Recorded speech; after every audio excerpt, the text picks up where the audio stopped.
All right. Welcome back, everybody, to Joe Untamed on untamednation.com. I'm Apollo. Joe is on his way.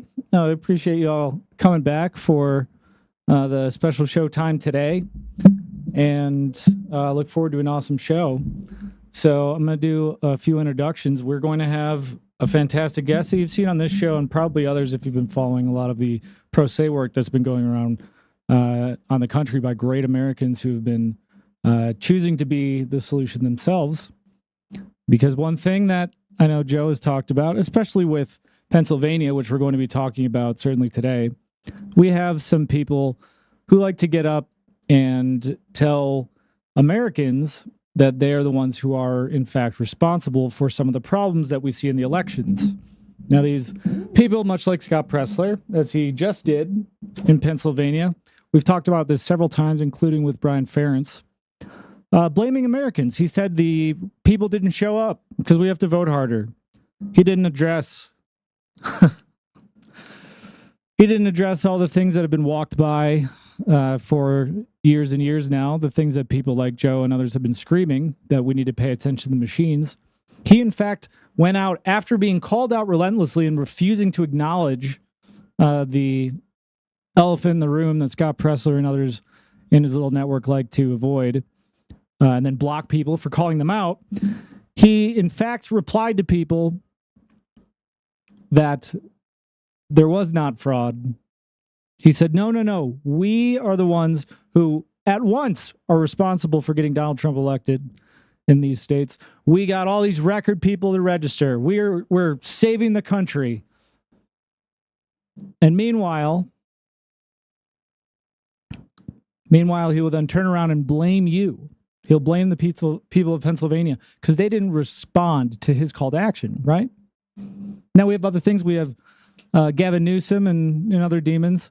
They're playing games with Trump. All kinds of things going on federally. We have Tina Peters still locked up. But there are a lot of people, including people in the state of Pennsylvania, who need to see some sunlight.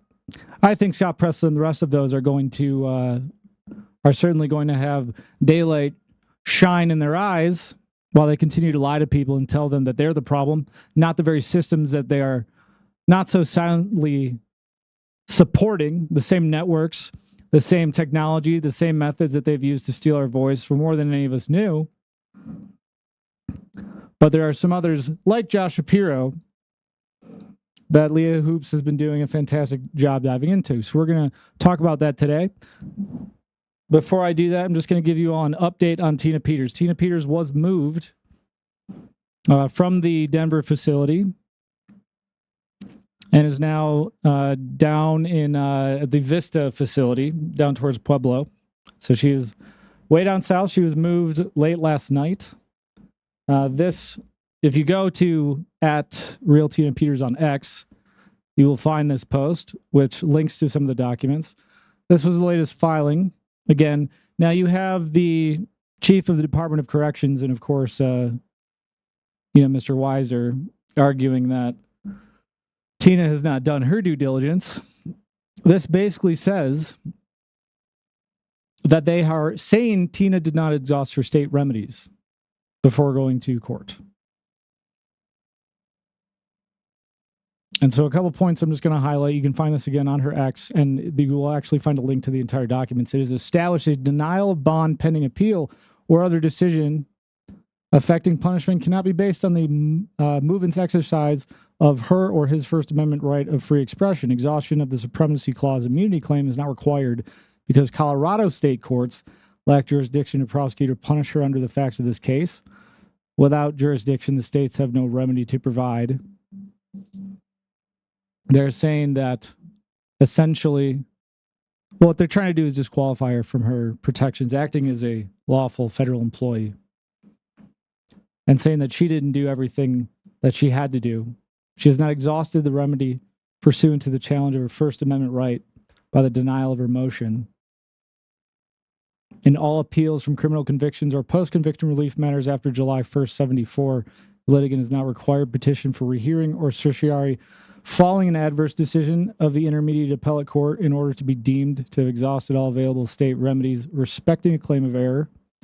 read more of this on her X. And if you want to donate to Tina Peters, if you want to support Tina Peters, we will continue to have her show running until she is released. I'm sure she'll be happy to do something other than continue to sit there as she has for so long. But you can go to tinapeters.us. I want to thank all the hosts on a show that's going to be airing tomorrow for Tina. There were several people: Patrick Kolbeck, Patrick Byrne, Linda Zinkowitz, I believe it was, and Matt Meck, and a couple others also sent. Leon Benjamin sent messages in support to Tina. So you go to tinapeters.us. It will link directly at the top where it says donate to her fundraising page, where you can donate to Tina. This is what the page looked like if you have not seen it before. That is the only place you can send directly just to Tina. And you can also, forgive me, I'm blanking the website. Okay. Well, anyways, we will have Joe in studio in just a moment. And we do have Leah Hoopes here as well. So while Joe is coming in and getting situated, I just want to give a shout out to Leah for the work that she has done. Leah has filed quite a bit and been working. She's a plaintiff in a remaining 2020 fraud case in Pennsylvania. She's faced quite a lot of pushback because she likes to get to the root of the problem. She's fought back pro se and overcome a lot doing that. And lately, she's been diving into Mr. Shapiro. She also co-authored The Parallel Election, a blueprint for deception, detailing 2020 election fraud in Delaware County, Pennsylvania. You can find her at x.com, hoops_Leah. On X is Leah Hoopes. And I want to, just while we're getting started here, Leah, it's been not exceptionally long since you've been on the show, but welcome to the show. And please give our audience another introduction to yourself. Thank you for joining us here today. Well, thank you for the great introduction, and thank you for having me on. I was a witness to the election fraud. I was a poll watcher in the 2020 election. I was also I testified at Gettysburg with Mayor Giuliani in front of the Pennsylvania State Senate Committee. I have co-authored a book. The reason why we did the book, even though we got pushback to not publish the book, was because we wanted to give other people courage to come forward, and also to preserve the evidence that was being suppressed and still being suppressed in the court system, our very corrupt court system in here in Pennsylvania. We've been harassed, intimidated, defamed, you name it, by the DOJ, by the Pennsylvania Attorney General's office, the FBI. I get pushback all the time, which is fine, but we still continue to push forward. I work with other election integrity experts across the country. I do a lot of public speaking, and try to teach people to do what we do, which is very, let's say our strategy is very intense and aggressive in how we do things. We're just trying to teach people how to have the courage and the strength and the tenacity to push forward despite the tyranny and the intimidation from our own, and the weaponization from our own government. So that's just a little brief narrative there for you. Well, thank you for that, Leah. And we do have Joe here. Joe, how you doing, brother? I'm good. I'm sorry I'm late, but I think you would forgive me if I told you why. My wife is going down to go on the Grand Canyon. So she's going to go down the Grand Canyon through the rapids. And so she's gone 16 days. And so they were going to have somebody else drive her to the airport. And I was like, yeah, no, I can drive her. So understandable. So 23 years later, I still love my wife. Mostly. So can we talk about some things? Some Scott Presslers of the world, some Josh Shapiros, what's happening in the good old Pennsylvania? I am fired up, as usual. I idle at about 80 miles an hour, Joe. So. Oh, I know. I watch you. I watch you. So let's start, if we can, on Scott Pressler. He is the savior, the extraordinaire. He is absolutely astonishingly amazing, isn't he? I mean, he did so much in Pennsylvania. I don't know if that's part of a joke. I do. I feel like do you remember that show Punked with what was his name? Ashton Kutcher. That's what it feels like to me when I see these absolutely ridiculous memes of him being dressed up in like Revolutionary War outfits, and they're making him out to be some kind of hero. Um, the guy's an operative, and he works for his father. The Robert Pressler is a major player in the intelligence community for the Department of Defense. He was put in by Obama, and he has been behind a lot of the really bad things that happened down in Virginia in the GOP.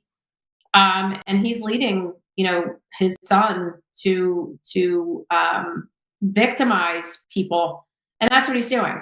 He is victimizing people because he's using their goodness, and sometimes they're I don't even know, they're just naive maybe, or they need like a savior.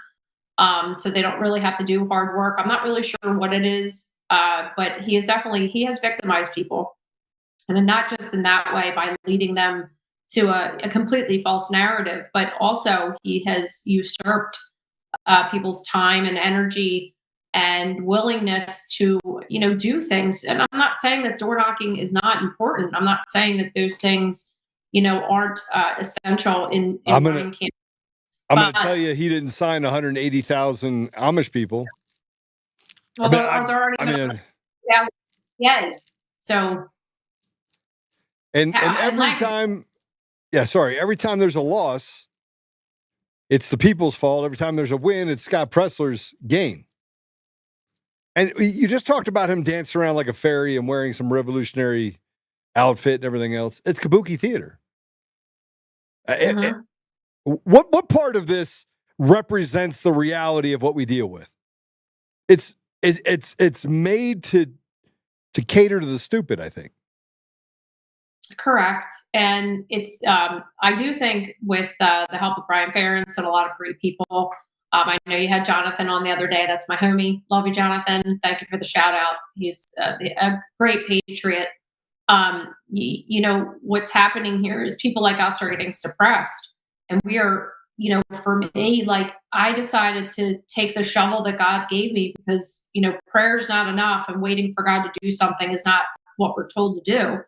I dug my trench 5 years ago, and I've been battling it out with everything that I have. I've sacrificed everything. I wouldn't change anything about it. I don't ask for pity. But to call someone, regardless of his sexuality, like I could care less, to be honest. And I care about his character. And the guy is a piece of shit. And to call someone like him and compare someone like Scott Pressler to, let's say, a Tina Peters, or to a Jonathan, or to any of the J6ers, or to me, is actually insulting. I wouldn't listen. I train in self-defense and I teach it. I wouldn't pick Scott Pressler. I mean, even to be a meat shield, and I would not be anywhere near him when it came to a fight. The guy is. It is atrocious. It's atrocious. You mean to tell me the 6'4" whatever guy walked into a bunch of Amish people, which most of them speak Pennsylvania Dutch, okay? They looked at this guy after historically not voting. They were like, you know what? I'm going to go with the guy who flips his hair, okay, who talks probably more feminine than I do. And they're like, that's my guy. That's him. That's what's going to change me. You have to know about Amish people to know one thing. Not going to happen. It's not going to happen. You're not going to have the Amish community embrace some queer unicorn. Sorry. You won't say it. Everybody else won't say it. I'll say it. I don't care that he's gay. Whatever you do in your bedroom. But see, he's put it all over the place. He's put that I'm Mhm. gay all over the place. You know, you're not conservative Yes. if you can't accept these two gay dudes laying in a bed. Man, they can piss right the hell off. You wanna know what I think? They can piss off. And I don't have to debate the ridiculous. I don't have to care about their sexuality, but you don't have to force feed it to me either. Like I'm not interested. That's not my guy. That's not someone that I want to be associated with. Period. And the fact that he can't be intellectually honest, and that carries all the way down to Charlie Kirk. That carries down to, Mhm. and you can say Turning Point USA, it does so much. Okay. Show me, actually. Show me what all of these showboating people. And what I thought was interesting is that Leah, you're actually on the ground doing work. I probably got 50, 60 text messages, emails, X messages, and they're like, "Joe, I was on the ground in Pennsylvania. I was working 12 hours a day. There was a lot of us that were working 12 hours a day that weren't trying to be a Kardashian. And you know where he was? Nowhere to be found. But that night, we got on TV, and guess what he was saying? Oh, I was walking door to door. One of them said he was walking door to door, and he used the example of the neighborhood that they were in. He was like, he was never there. He was never there. How do you Total reconcile the retarded? How do you reconcile the liars? And frankly, they're just walking us off a cliff. Well, you expose them. So I've been going after Pressler, for 3 years. And I remember people coming to me and saying, "Oh, do you really want to do that? He's got such a big following." I said, "I don't give a shit. I don't care. It does not faze me in the least. I would have to actually care about other people's opinions. You have to be willing to be unliked. You have to be willing to make enemies. And I have made many enemies, and I'm damn proud of it. I went after him 3 years ago. I've met Pressler a couple of times. I've been in his company. It's not like I just made this up out of thin air. Okay, the guy is a fraud. And the simple fact of now that now he's blaming this smear campaign on North Korea. Like, what? First of all, there is an X in North Korea. It's completely banned, moron. I don't know who gave you that propaganda to use, but I actually said that. I was like, just so you know. And they're like, well, you can use a VPN. No, you can't. Not with X, you can't. You also have 2FA, two-factor authentication on X. You know what that means? Because the little post that he put up said that they actually got in, that somebody got in North Korea, which means how did he get in? It's not real. It's not real. Exactly. But, and then you can get into, his brother being a virologist at the University of Wisconsin. I mean, this is, again, I posted this stuff. That's not my work, but I did know enough, just based on my gut instinct and based on the things that were coming out of his mouth and watching his platform, artificially just boom. I was like, this is not real whatsoever. And then when I started talking with Brian Ferentz and Emerald Robinson, of course, I've spoken to many people who were like, what is happening? I'm like, I've been going after this dude for 3 years, and finally it's catching fire. I mean, and that's what happens when you tell the truth. Like, eventually it comes to light. And like, so I don't have anything to worry about. When people come after me, I have one of his cronies, some chick, come after me. And when I was up at the Rod of Iron Freedom Festival, and that's the largest open carry festival in the country, which I've been speaking at for the past 3 years, and I love it. And this girl came up to me, and she was in trouble. Well, she tried to get in my face. Didn't work out very well for her. But she was one of Scott's cronies. And she was like, how dare you go after him? You're suppressing the vote. I'm like, I'm suppressing the vote. I said, Scott Pressler stood at a rally and told people not to vote in person because there was going to be some black swan event. I said, and thank God they didn't listen to him, because we were telling everyone to go to the polls. And that's exactly what happened in 2024 in Pennsylvania. That's exactly what happened. Kamala Harris had 700,000 less mail-in ballots in 2024 compared to Biden. Where'd all the voters go? And then everyone showed up at the polls. That is how Trump won in Pennsylvania. The mail-in ballot vote in Pennsylvania increased by 1% in 2024. So someone, okay, I'm not a data person, but I can friggin' read numbers. But this is the stuff I'm dealing with. I said, I didn't tell anyone not to vote. I just want to get rid of the mail-in ballot system, period. And the further and further that we encourage people to accept this fraudulent communist system, they're going to take away the ability to do in-person voting, which is why you have what you have in Colorado and Washington and California. It's called state capture. And for people like myself that actually read a book, okay, this is the communist takeover of each state, county by county. Right now in Delaware County, in my county, which we've proven election fraud in 2020, undisputed fraud. They are consolidating precincts, okay, and trying to redistrict. Why are they doing that? Because the people are accepting the mail-in ballot system at the help of the Charlie Kirks, of the Scott Presslers, and of the Ronna McDaniel, who came up with the idea to just cheat better. So let me ask you, Joe, once they take your rights, do they give them back? What are you conserving? What are you conserving? Okay, when you are exploiting the mail-in ballot system for money, okay, and you are allowing them to take away the in-person vote, what are you conserving? Are you conserving a free and fair election? How do you call yourself a conservative? You can't. You just can't. That's right, because you can only be conservative if you accept two gay dudes laying in a bed on social media. There's that too. I bring it. Look, we have to at some point be honest about what we're actually up against. It's not the Democrats; they're dumber than rocks. They have propped up some of the most stupid people out there. So good people then start following people. It's like the Pied Piper. You have good, better, best. And so you make things look attractive. You make things look attractive, such as you put up Charlie Kirk talking about certain things, and you let the media make him the darling. So the left and the right call Charlie Kirk the darling. They do. You don't see him attacking. CNN's not attacking. There's no attacks that are happening with the Daily Beast against Charlie Kirk. It doesn't exist because he's a part of this operation. And so the Pied Piper has to start leading people down a place of squalor, a place where they can be controlled.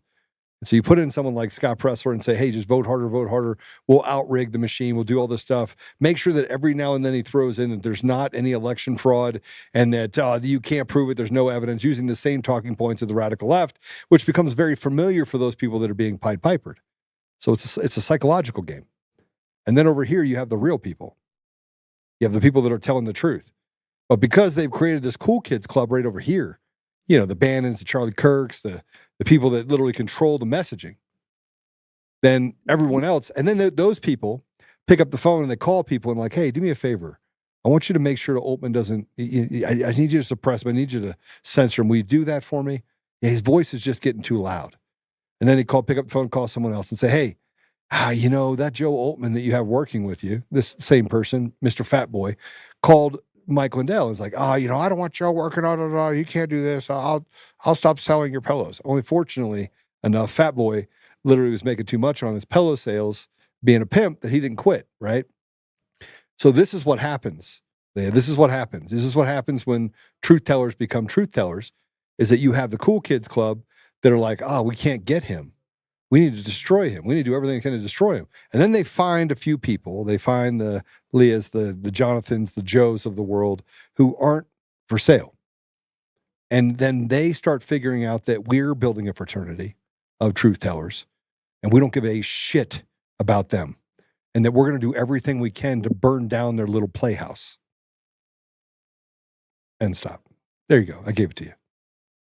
I like it. I think it's fantastic. The other part is, the other propaganda piece is, that I'm just jealous. Yeah, jealous. I'm just, it's jealousy.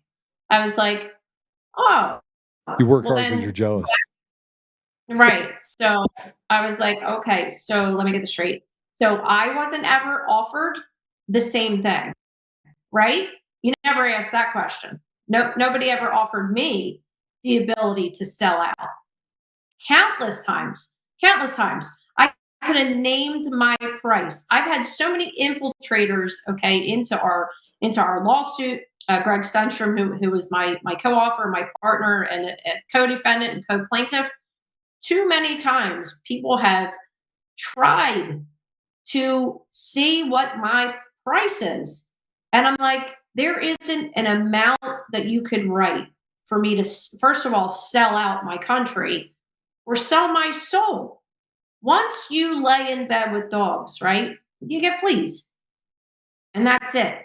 That's it. The RNC, the local GOP, they were trying to polish me up and try to make me, their next politician. Your And lapdog. I was just too Their lapdog.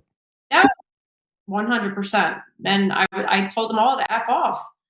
I said, I'm not going to do it. I will die with my pockets turned out, okay, saving my republic and trying to keep my republic, for my kid. And that's the truth of it. I mean, we've been through hell. We have been through hell. Honestly, Joe, it's been traumatizing, to say the least. And when I think about it, I'm like, I sound like such a complainer, like about the trauma, that it's nothing in comparison to the people I speak to that were tortured in political gulags. Okay. They are, to me, okay, the most suppressed community there is are the J6ers.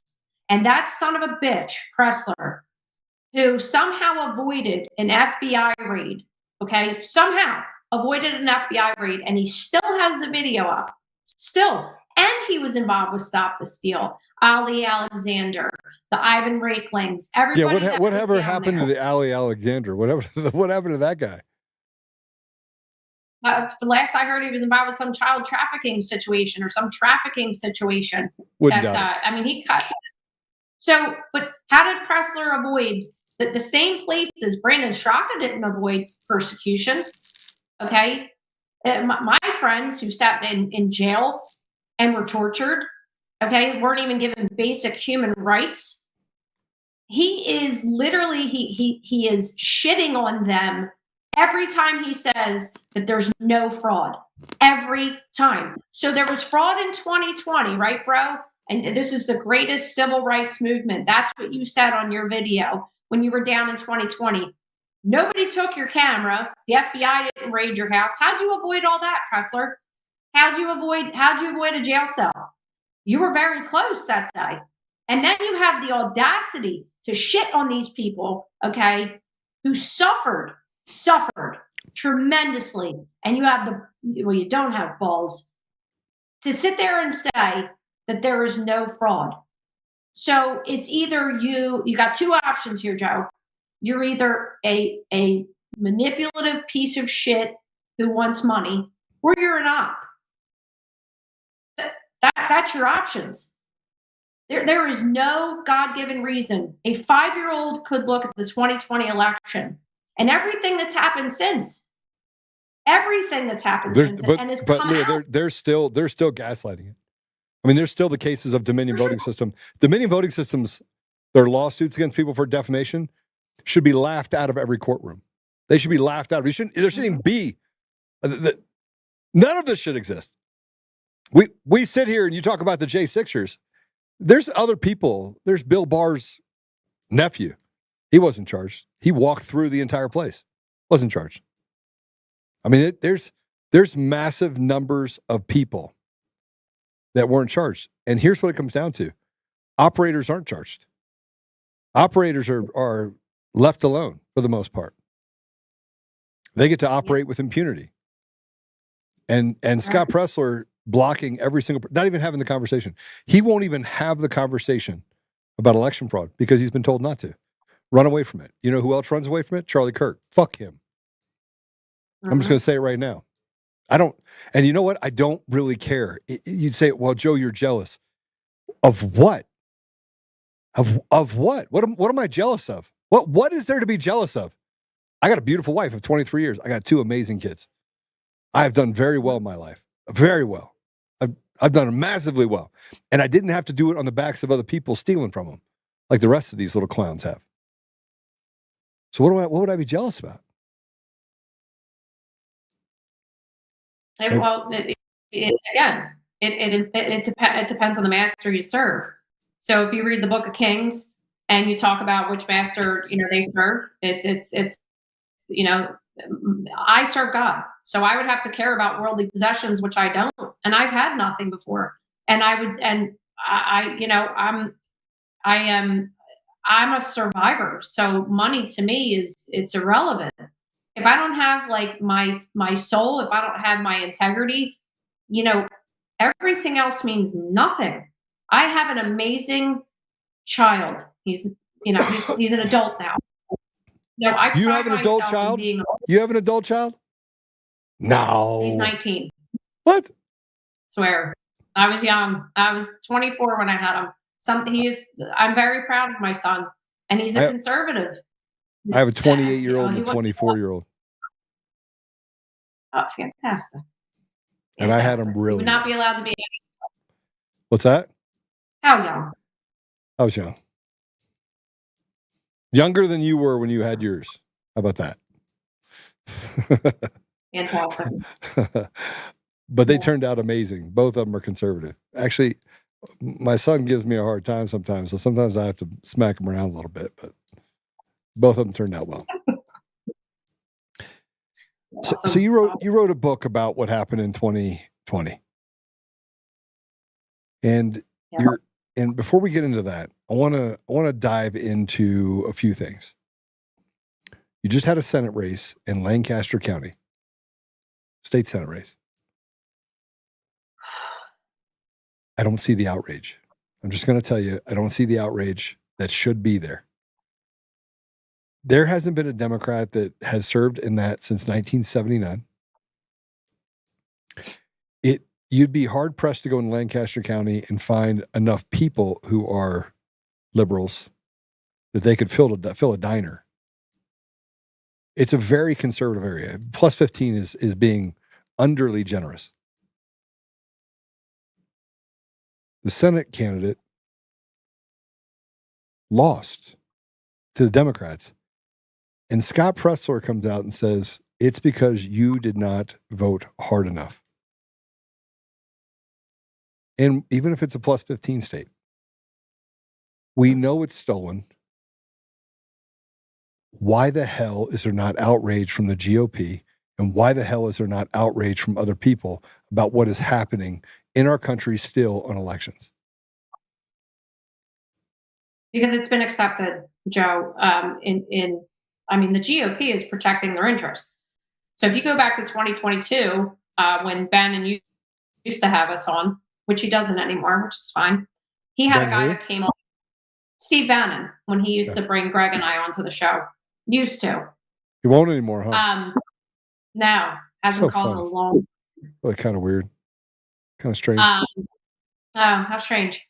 So in 2022, he brings on a GOP guy from Pennsylvania, and here I start to see the propaganda start to come out, and it's let's just ballot harvest better.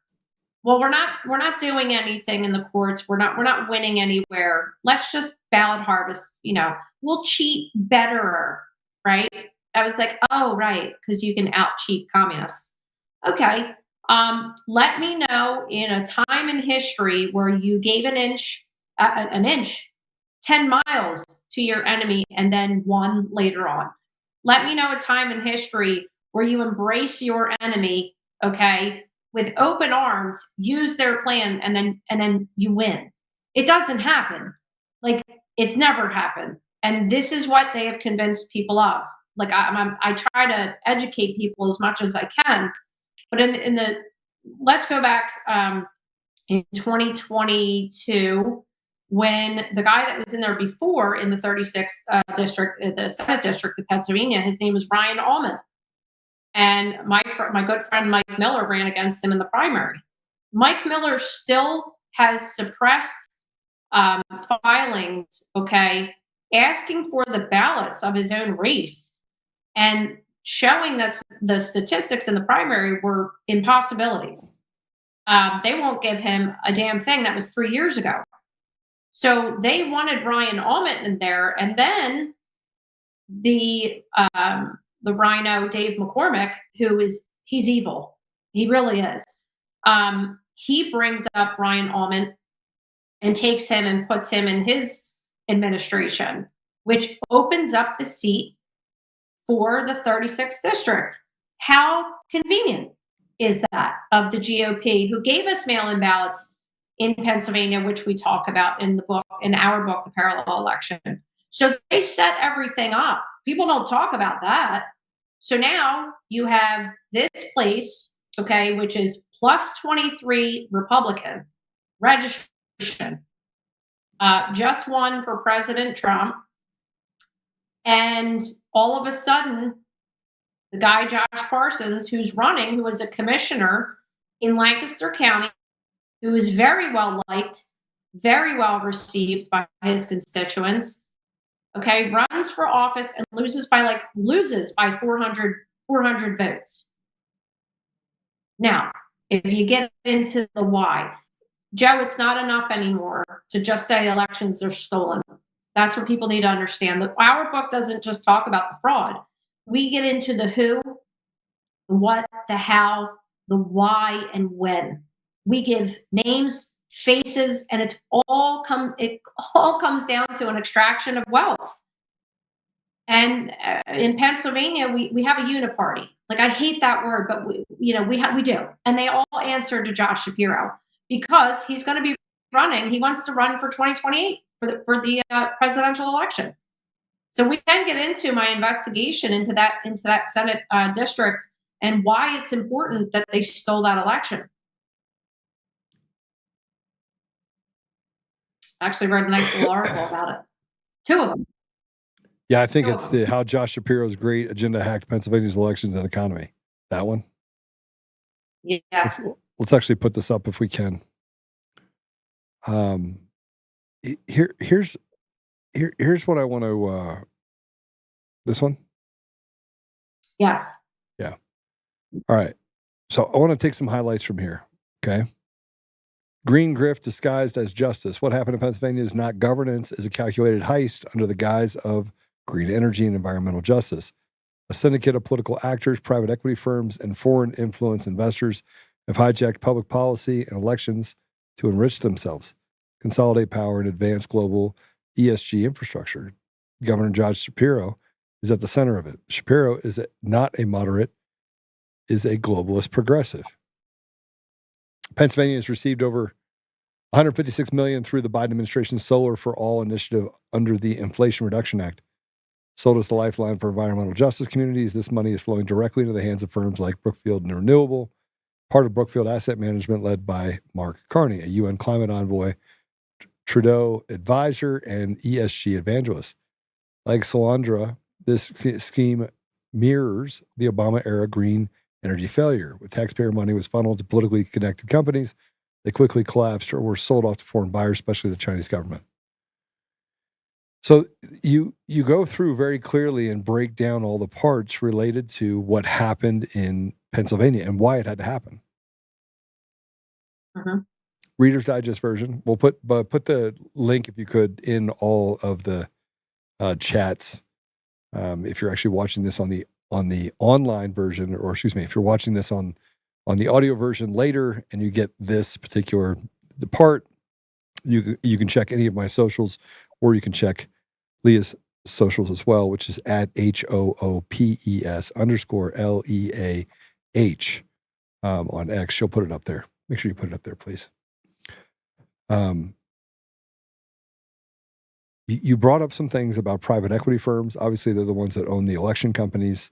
There is a complete spiderweb of influence and then money that flows into those organizations from the government, use U.S. tax dollars, that are then used against the American people to steal elections so they can create ideological process and policy that takes away the rights, the constitutional rights of Americans. Brilliant. So it's 2 parts. So the other report that I have goes into, if you remember the Philadelphia refinery that blew up in 2019, large explosion, totally purposeful. I did a whole investigation into that. And it was directly connected to Justin Trudeau. And that could be a whole other show. But what's interesting here is, if you guys remember Justin Trudeau coming to visit Josh Shapiro not too long before he resigned, he came to Pennsylvania, and it really struck my interest, specifically because of what I knew about the refinery. What I also found out from some good friends up in Harrisburg is that Canada is the largest foreign landowner in the Commonwealth of Pennsylvania, which I was completely unaware of. But that has a lot to do with the timber, all the timber industry. But this project that Shapiro is very heavily involved in Lancaster County it's a hydroelectric project, and it has to do with a company called Brookfield, which I get into the article. And Brookfield's, I guess he was the managing partner. One of the CEOs is Mark Carney. Mark Carney stepped away from Brookfield Renewables and is now the sitting Prime Minister of Canada. So this $1 billion project in Lancaster County was being pushed back against by Lloyd Smucker, who's a representative from Pennsylvania, and none other than Commissioner Josh Parsons, who ran for the Senate district. So what better way to push somebody out in an election and get what you want? Because, Shapiro has been taking from Biden through the Inflation Reduction Act for the green energy scams. It's like one of his biggest platforms is green energy. Okay. So we did have a question from somebody about the 2020 election. I don't really understand it. But with all these people you say are connected, restate your question. I don't even know how to ask that question. Why can't you get anything out of her for the 2020 election? I think Leah's been working on this long before. I think she's very much versed on the fact that 2020 is stolen. Not sure I understand your question. Leah, do you think the 2020 election was stolen? Well, let's just say I was a co-defendant with President Trump in Philadelphia. Okay. Restate your question. It doesn't make any sense to me. Yeah. I was offered a settlement, didn't take it. I mean, we were sued for defamation. I mean, I wrote a whole book about literally the parallel elections over here on this side. I've provided federal whistleblower disclosures to the DOJ, to the House Judiciary Committee. I've literally filed criminal charge referrals against Josh Shapiro, William Barr, Joe Biden. Are you kidding me? Was the 2020 election stolen? It wasn't just the election. Our country was overthrown. What are you? I don't even understand what the question is. I don't either. That's why I asked you to reset it. Restate it. Restate your question. Please restate your question in a way that I can understand it. Yeah, those who say that it wasn't or question. I mean, nothing has changed. Nothing has changed other than the simple fact of the matter is people showed up. People showed up to the polls in 2024, and they showed up. Why didn't they show up in 2025? For the special election? Oh, I think they did. I mean, I think they did. No, of course they did. But Yeah. So okay, let's get into this, because this is what chaps my ass about talking about these mail-in ballots. Okay, first of all, the numbers are impossible for the 36th Senate district election. Impossible. Well, we know it's impossible because you check the mail-in ballots against Republicans and Democrats. You would have to have the largest defection. And remember, only 21% approval rate with Democrats. So how is it that they won this election? I'll give you a phrase. Okay, so the mail-in ballots returned, they show all the numbers, and then the voter registration breakdown. And the end result is that 17% of Republican voters and 33% of third-party voters flipped to vote Democrat. This is statistically impossible in an ultra-conservative district. Okay, so the big problem we're having here is people accepting the fact that there is no oversight. Take the machines out of it, whether it's Dominion, Hardin or Civic, ES&S. It's all the algorithms. Take that out of it. If you just break down the process of the mail-in ballot system and you were to try to recreate it forensically backwards, you would be unable to do it. It would be impossible. It would be like taking a murder scene, right? And if you're presenting evidence in court, and the government had to present their evidence of how strict the chain of custody is, okay, for their evidence that they ran a free and fair election, it would be thrown out in court. Why is it that you can't get 10,000, 12,000 people? Just got to ask the question. Why can't you get people in there that are willing to fight for this? Why aren't they turning over tables and evicting people and rioting? I mean, I call it riot, but I mean just because protesting is not appropriate right now. Rioting is appropriate. I mean, I'm talking about massive civil unrest, and just why is this not a hill to die on when there's nothing left on the bone for people? It's almost like they're in a state of depression right now. So you have to break down the society for years now. I mean, we have been indoctrinated for decades. Well, we've been beaten to death. For sure. Well, but it's more than that. Like, I stare at people sometimes.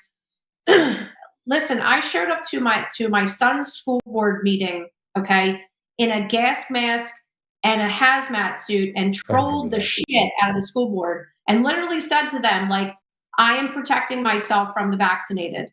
Like, that's my mentality. I don't care if my neighbor likes me. I don't care if you don't like what I have to say. You have to be at a point in this life, okay, where you have to stop caring about the opinions of others. And it's a sickness in this country.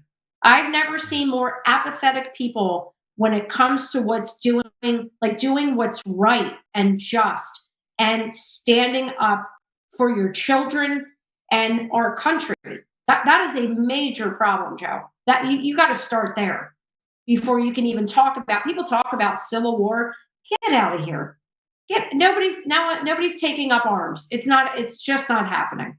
It's not happening. People they won't even walk into their doctor's office. If they're told to put on a mask, they put that baby right on because they want access to their doctor.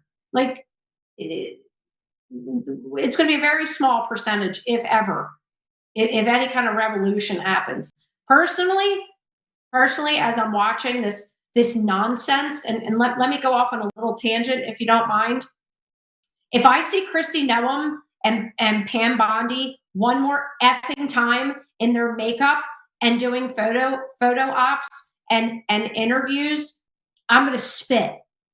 I can't even begin to fathom how these people are getting on camera and doing this kind of shit to the American public. Seriously, people should be already court-martialed, okay? And we should have televised hangings. We are talking treason. I'm not afraid to say that. We should be watching it publicly. First of all, there should be a Nuremberg 2.0, okay, for what they did with the mRNA shots. Then you get into the overthrowing of our government. You are talking about treason. And these people are like, oh, I arrested this guy for lighting on fire at Tesla. Go me. Oh, I took all these illegals out of the country. What? You have domestic terrorists, communists inside of our government who stole our country. What are we talking about here? She's got her hair done. She's got lipstick. She's got a $20,000 watch. You're a joke. You're a joke. It's insulting to me. It's insulting. I'm trying not to get mad. I'm trying to stay calm today, Leah, and you're making it really hard on me. I know you're right. I mean, they wrote an entire article about me saying that Biden needs to be tried for his crimes and hung. If found guilty, hung. And they said, oh, Joe wants to kill Biden. It's not a victimless crime. And the more and more I start interacting with people on the left meaning liberals, just classical liberals, just people out there. I now take myself to different places on X if I just got a spare 20 minutes. It's not very often, but yesterday I had a bunch of them. And I just, they were talking about this black kid down in Texas killing this white kid with a steak knife. And that, oh, it's the same thing as Rittenhouse. So, of course, I had to say something because, I don't cater to the retarded. So I called them retarded. And they're like, oh, yeah, you guys have been bullying us for years. And I'm like, bullying you? Like, I don't even wake up. There's like no part of me that wakes up in the middle of the day and thinks to myself, how can I screw with these black people? First of all, it's my tribe because my family's interracial. Number one. Number two, I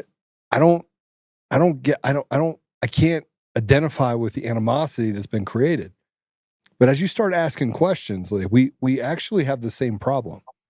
We have the same distrust, and we distrust the same people. But they have created,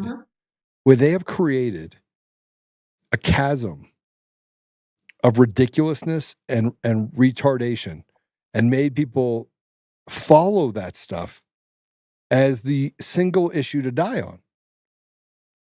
And because of that, and because the left, the leadership and the uniparty leadership is so collectively together, they work together in creating this confusion, you actually don't know what anybody stands for. And so when you have these leaders out there and you're saying the election's not stolen, and the left is saying the election's not stolen, and the rhinos are saying the election's not stolen, and people are standing up saying, oh, elections are free and fair and best elections in U.S. history, and you have all this stuff, and then you put in ideologies in the middle of it, that chaos is so thick that all of your senses are on overload, and then you can't see what's really happening, that they're just literally ripping the entire community apart over and allowing this stuff to happen to feed them. I mean, we're like the useful idiots. Mm-hmm. We're like the idiots sitting on the sideline while these treasonous traitors get away with stuff. And that's why I keep asking the question, like, when are we going to let it pop off? How do we build our fraternity? Which is what we're doing right now, by the way. How do you build a fraternity that say, I don't know, we got 20,000 people and you don't have to pay us. Soros doesn't have to pay us. We'll just show up. But what they did to the J6ers, the reason why they did that, and then they threw in this op of Scott Pressler, is because they needed the people that were on the edge of fear that said, oh, I have a right to go protest. And then you saw them get thrown in jail. And then the reason why they came out and talked about the conditions in jail is they wanted to make all of those people that would stand up, that of the 2 million people that went to the Capitol, there is 150 million more just like him. But now you take away and you basically throw out the Constitution, throw out the rule of law. All those people are like, well, they can come for me next. So I'm just going to shut up and be quiet. I'm going to sit down. I'm going to save myself for take this deep breath. And that's frankly where we're at right now. We're in a place right now where we are watching ourselves die on the beach. Like who's the guy that had his head cut off on the beach by the Al Qaeda guy? Daniel. What's Daniel's last name? Paul, you know what I'm talking about? He basically badmouthed the U.S. and then they cut his head off on live TV. That's who we are. We are kneeling on a beach with the literal devil behind us. And it's not a Democrat. It's not a Democrat. Daniel Pearl. I would have to subscribe to party in order to, and we are so deep and entrenched in identity politics. And for me, when I speak to people, and I do speak to everyone, I do try to teach them as much as I can about constitutional rights, which is something that we can actually unify under. And when I have helped people of all different races and all different backgrounds file pro se litigation, I've helped people get out of criminal charges fighting in court. I have helped people with so many things. I do have some liberal views. I don't even I don't even know that I would call them liberal views, but like I do believe that our court system and the judicial system is obviously it's corrupt as hell. It's And rotten to the core. The way that we punish and treat is what generates more criminals. There is rehabilitation. The way that we treat addicts, the way that we put them through the system. I mean, there's a lot of things that I can talk to people about and reach them on a level and not bring in Republican or Democrat, black or Yes. white, gay or straight. And that's how you need to talk to your fellow man. Like we need to. That is something that I have strived to do for a very long time. And for me, it's always been about my God-given rights, my constitutional rights, which are afforded to everybody. And I have a very hard time right now when I see this nonsense, when that anti-Semitism bill was being pushed by everyone. I'm like, what are you talking about? That is the most anti-constitution, like the bill I've ever seen in my life. What do you mean one group gets special treatment? There's no such thing as hate speech, Joe. I'm allowed to hate people. Other people are allowed to hate me, whether it's because I'm a girl or it's because I'm white. You are allowed to hate, and you cannot legislate love. That comes from God and morality. So the minute you allow government to label something as hate speech, you have allowed them to be weaponized at any point in time. At any point, under the guise of safety, is one of the most communist tactics, most tyrannical tactics they use in order to push, okay, whether it's surveillance, whether it's, they want to take things from you. It is the antithesis to freedom. It is. To say that there is a hate crime or a hate speech, I can say whatever. I can call people names. It's protected. I can tell someone that I hate them or whatever it may be, or target someone, if you will. There's no violence in that. When it gets past that level, okay, then it becomes a crime. But when you start, and I am seeing it more and more, and the conservatives are pushing it, I'm like, what are you conserving? You're not conserving free speech. I'm allowed to hate people, and I have plenty of people on that list. Plenty. Well, let's we kind of covered a lot. We talked about Scott Pressler. And yeah, I don't think you regulate hate. There's enough laws on the books, by the way. You saw what they're doing in the UK. Yep. Look, I'm gonna tell you where we are right now. Yeah. We are in a state of institutional slavery. It's institutional. Mm-hmm. The only people that are not subject to the laws and rules of this country are the people at the very top that are a part of this really just ugly cabal. And how do I know that?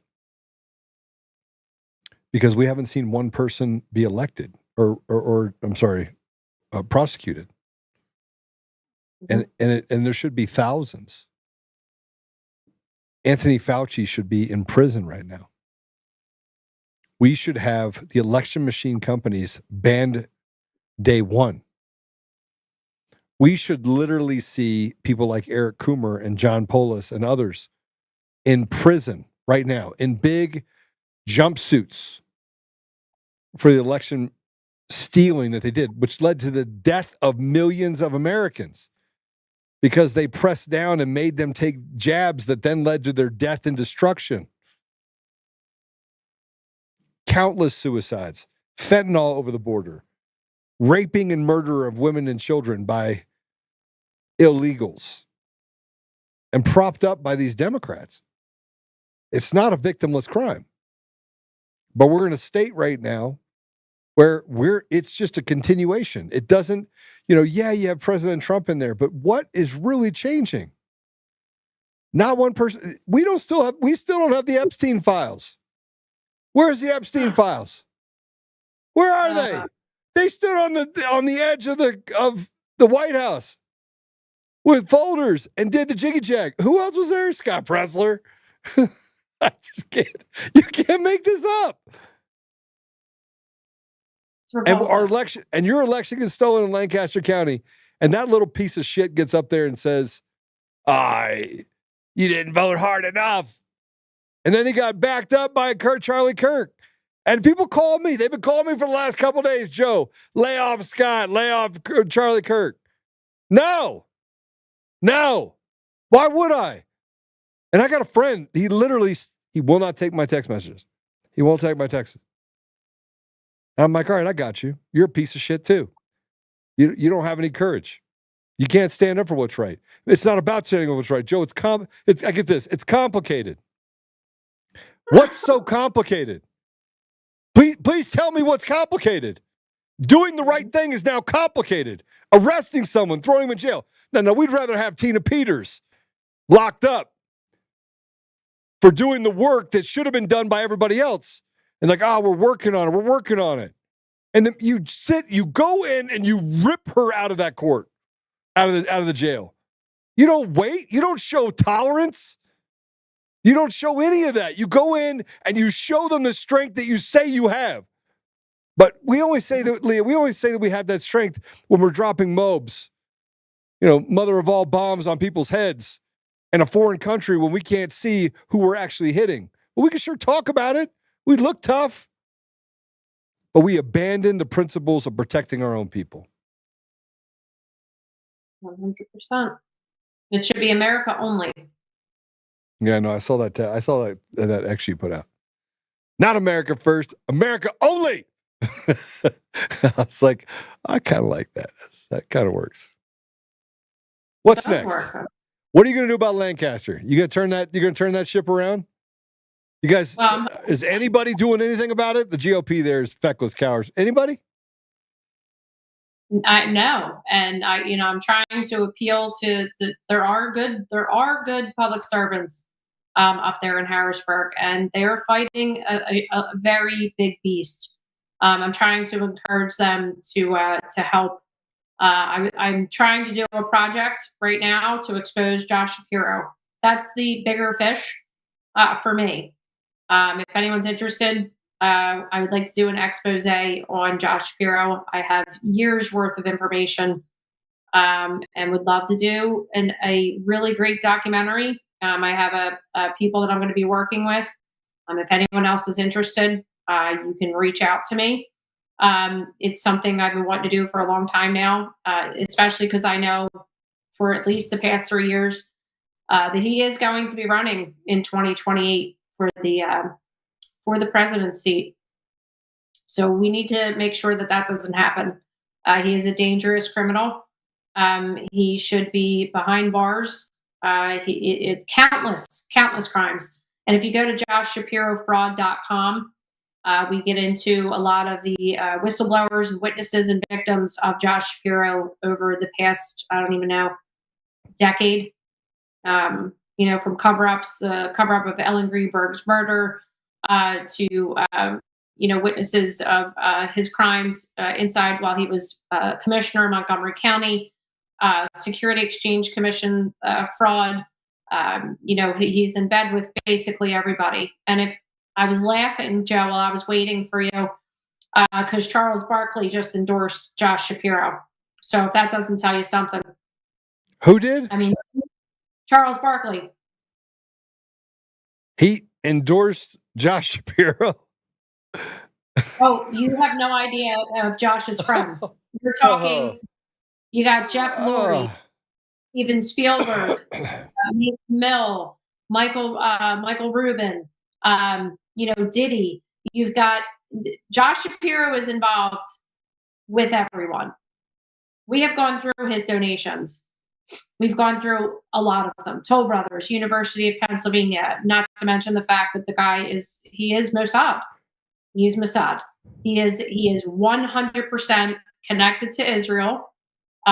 He 100% is protected, and he is a danger to this country. And I've been trying. I'm happy Laura Loomer is finally on the trail of Josh Shapiro, but he is a danger to this country. 100%. You have no idea the sick bastard that he is. And as for I have a pretty good idea. I have a pretty fire. good idea. The fire, yeah. So the did you fire? firebomb us the mansion? What happened there? No. I've got. It was a radical leftist. It was a radical leftist. They caught the guy, and they weren't supposed to catch him. He actually said, "You weren't supposed to catch me." Oh, jeez. How does one? I'm just saying, the governor's mansion is well secured. How do you get woken up to the police? So no fire alarms went off. Okay. The pictures of the fire are insanely staged. And this guy gets passed with gasoline from his house.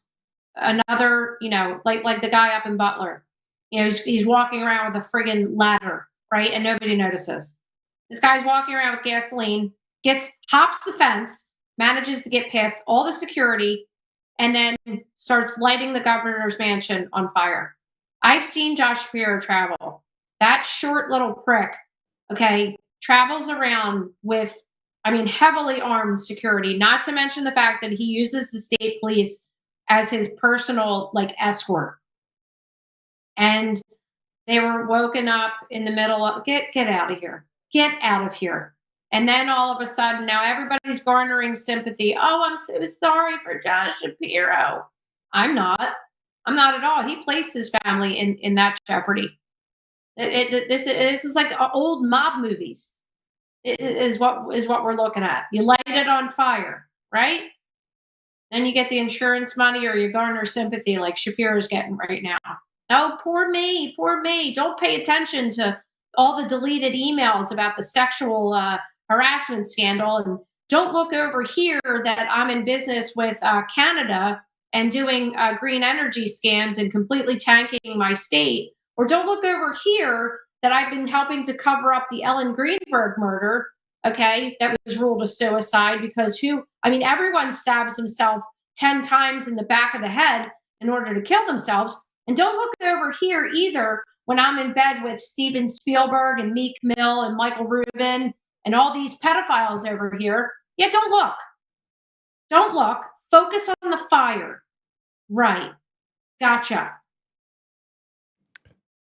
Let me go through this really quick. Put that back up. This was late last year. This was written. Ellen Greenberg died from 20 stab wounds, yet her death was ruled a suicide. Her family argued in court that officials deliberately covered up murder. 20 stab wounds, and they said it was... Let me go through this road. The parents of slain Pennsylvania teacher Ellen Greenberg shook their heads and exchanged puzzled looks as attorneys squared off in Philadelphia City Hall on Wednesday in the 14-year-old case as they continue to seek justice for their daughter. Dr. Greenberg and his wife, Sandra Greenberg, are convinced the investigation of the daughter's brutal 2011 stabbing death was botched. At a hearing Wednesday, the Greenberg's attorneys tried to convince a judge to let their case be heard by a jury. I'm hoping we're going to have a trial. I'm hoping that we're going to prove Ellen did not commit suicide, Ellen's father told reporters outside the courtroom. That's what this is all about. Justice for Ellen. We're not trying to do anything else. Not trying to hurt anybody else. They're lying. They've done a lot of lying throughout this whole thing.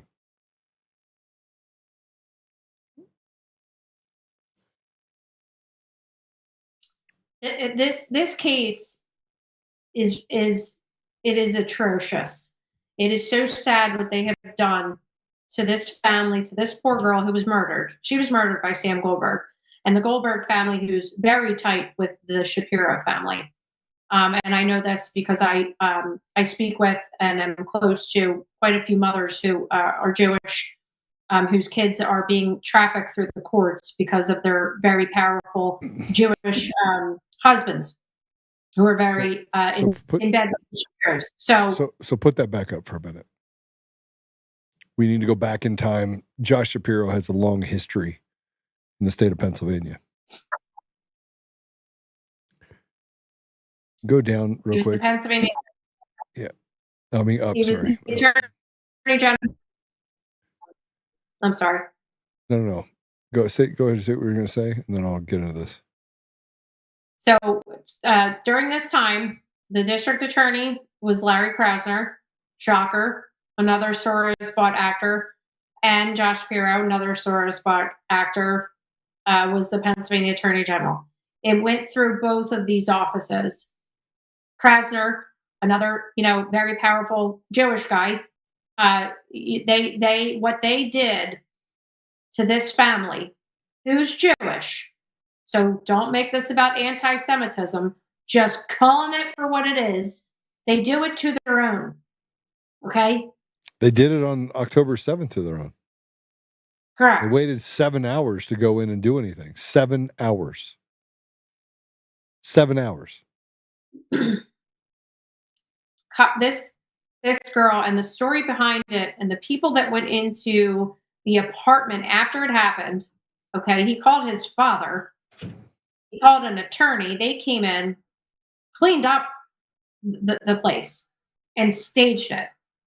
And then it was admitted, okay, from the medical examiner originally that there were 2 stab wounds to the back of her head that were post-mortem.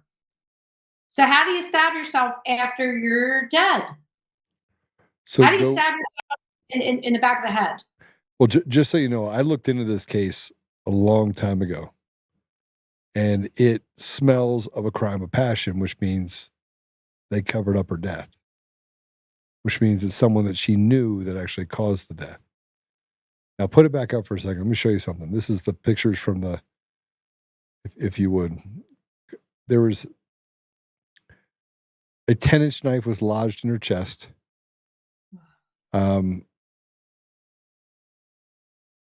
Yeah, she had wounds on her back, neck, and the back of her head. The pathologist initially ruled the death a homicide, but police considered her death a suicide and publicly challenged the findings. Her death was reclassified as a suicide. Now, let's take a look at these pictures real quick. This is what I talk about when I say that the media and these people are trying to convince you that they're not demons, that they're not devils, that they're not corrupt, that they're not organized crime, that they're not some of the most horrible human beings known to man. Those are the stab wounds on the back of the neck. And you can see where one of the knives went all the way into the stem of her neck. That was the one that was post-mortem. Okay? Go down. This is the stab wounds.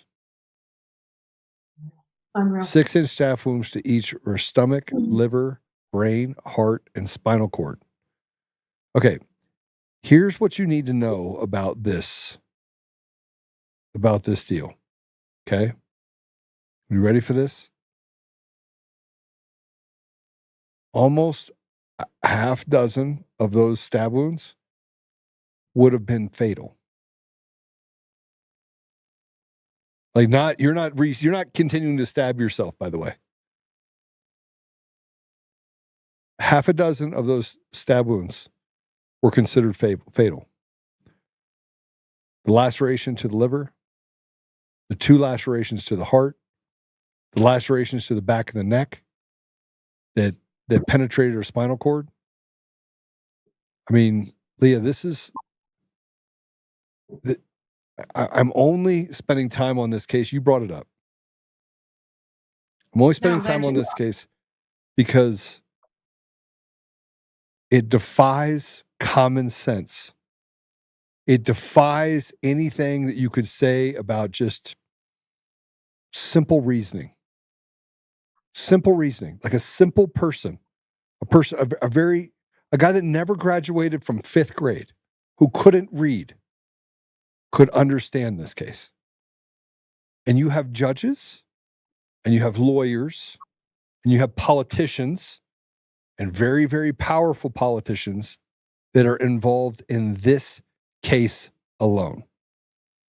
That's all you need to know to understand how deep the well is in Pennsylvania and how just sick our entire country is when it comes to leadership and the bureaucracy.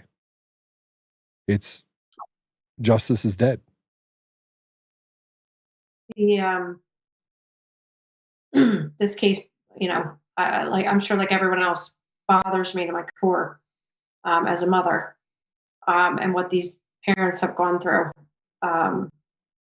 just reliving it over and over. And then, when they finally get to a court, and it's, said that, well, it's not murder, it's something other than suicide. I'm like, is there another option? I'm like, and now, so we're going to open up an investigation again. Into what? Hopefully the criminals that covered up the murder. But what's worse, Joe, and I put it in the chat, is the interview with Josh Shapiro. If you can play this interview, I want people to take this in and listen to this evil piece of shit, and then ask yourself, okay, why should I have sympathy for this man who had a fire in his house? Do you have the interview? Do you have the interview? I put it in the meeting chat. I put it in the meeting chat. He is doubling down, Joe, doubling down on how he handled that case. That's how sick this man is. He's sick. He's a sick criminal. No soul. Godless is what we're talking about. Well, we know they're godless. We know that they're godless. We know that they're that they hide behind being Jewish. I haven't met a Jewish man or woman that is a person of faith that I haven't loved. But I've met plenty of them that are atheists that I just want to rip their heart out, and they hide behind being Jewish. But they're not. They're demons. I don't understand. It has to be talked about. He is a very powerful, manipulative, evil criminal. Evil. And somehow, it's not somehow, it's because of who he is connected to and what he works for. And right now he's in the governor's council, the Council of Governors, and was picked with Whitmer and Hochul and Kemp. And I'm praying that it's because these are the people that he's waiting to put into the spotlight.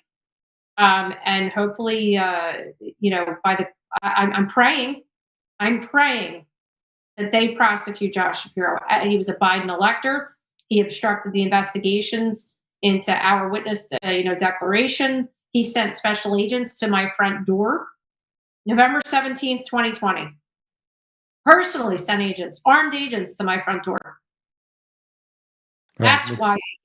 Let's hear the interview. Let's hear it. Go ahead, put it up.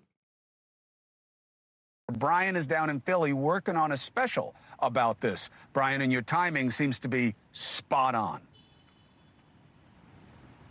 Yeah, Chris, I first heard about this through you and Jennifer when you did the story. Been working on it for the last year now. This woman did not commit suicide. I can tell you that because I have gone over everything and I have talked to so many medical professionals, and it is literally impossible. 20 stab wounds, like you mentioned, to the front, in the chest, in the aorta, all in the head, in the back, and right into her spinal column. It is literally impossible. She wouldn't have been able to move if she stabbed herself in the spinal column. So the update is there was the big lawsuit in the courthouse behind me.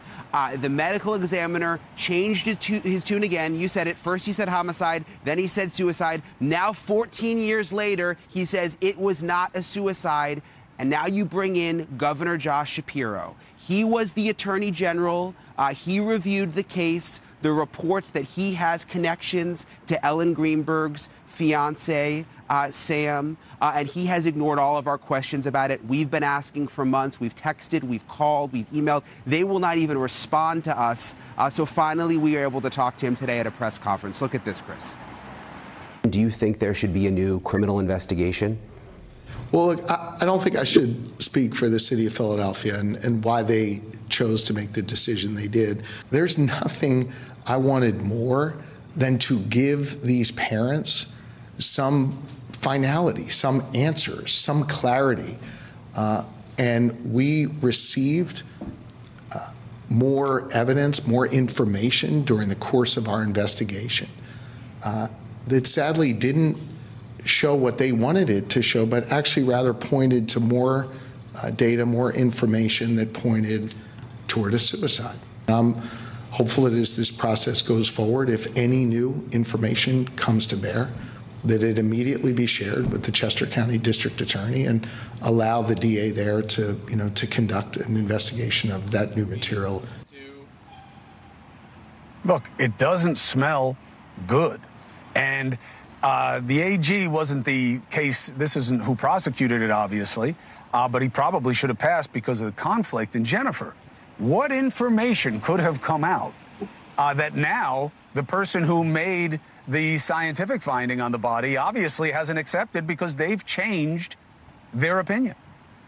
Well, this is what's interesting, Chris. The whole reason it was changed in the first place was because the medical examiner was told that she was alone and that the door was locked and that there was proof that Sam entered the apartment with a witness. So that basically he entered in there and found her that way. Then that witness changed and said, listen, no, and gave a deposition and said, I wasn't anywhere near Sam when he went into that apartment. So now the whole reason that it was ruled a suicide was changed because nobody was there to witness her being found but Sam. We're going to stay on it. We're going to stay on it for the family. We're going to stay on it for her. And we're going to stay it for the simple principle of justice. This doesn't make sense. As you said, Brian, stay on it any way I can help. Give you a platform for the reporting. I'm here. Cough and Dapper, as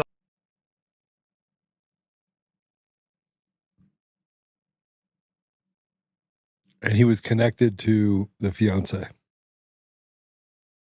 Sure was. Sure is. Well, it's interesting because Cuomo, the putz that he is, he's like, oh, well, he shouldn't be involved anyway.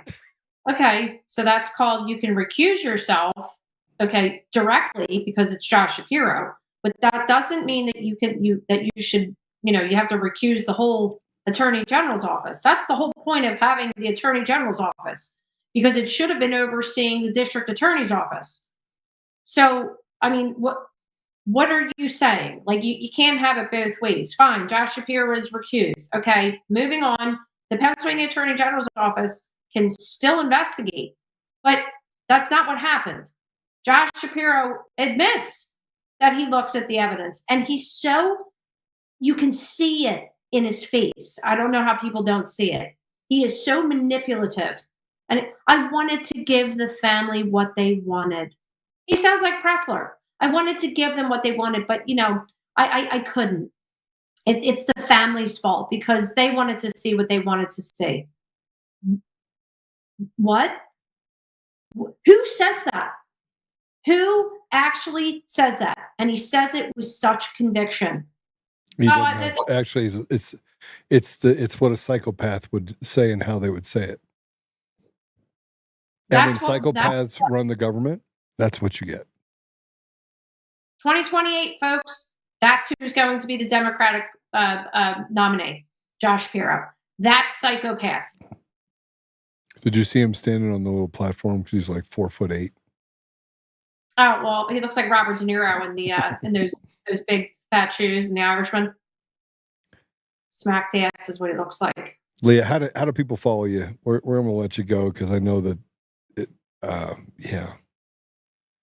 Right on X. At Hoopes, HOOPES _ Leah, LEAH. You can also buy a book at www.parallelelection.com. You can also read all of our information, our cases there as well. There's a donate button that you can hit to.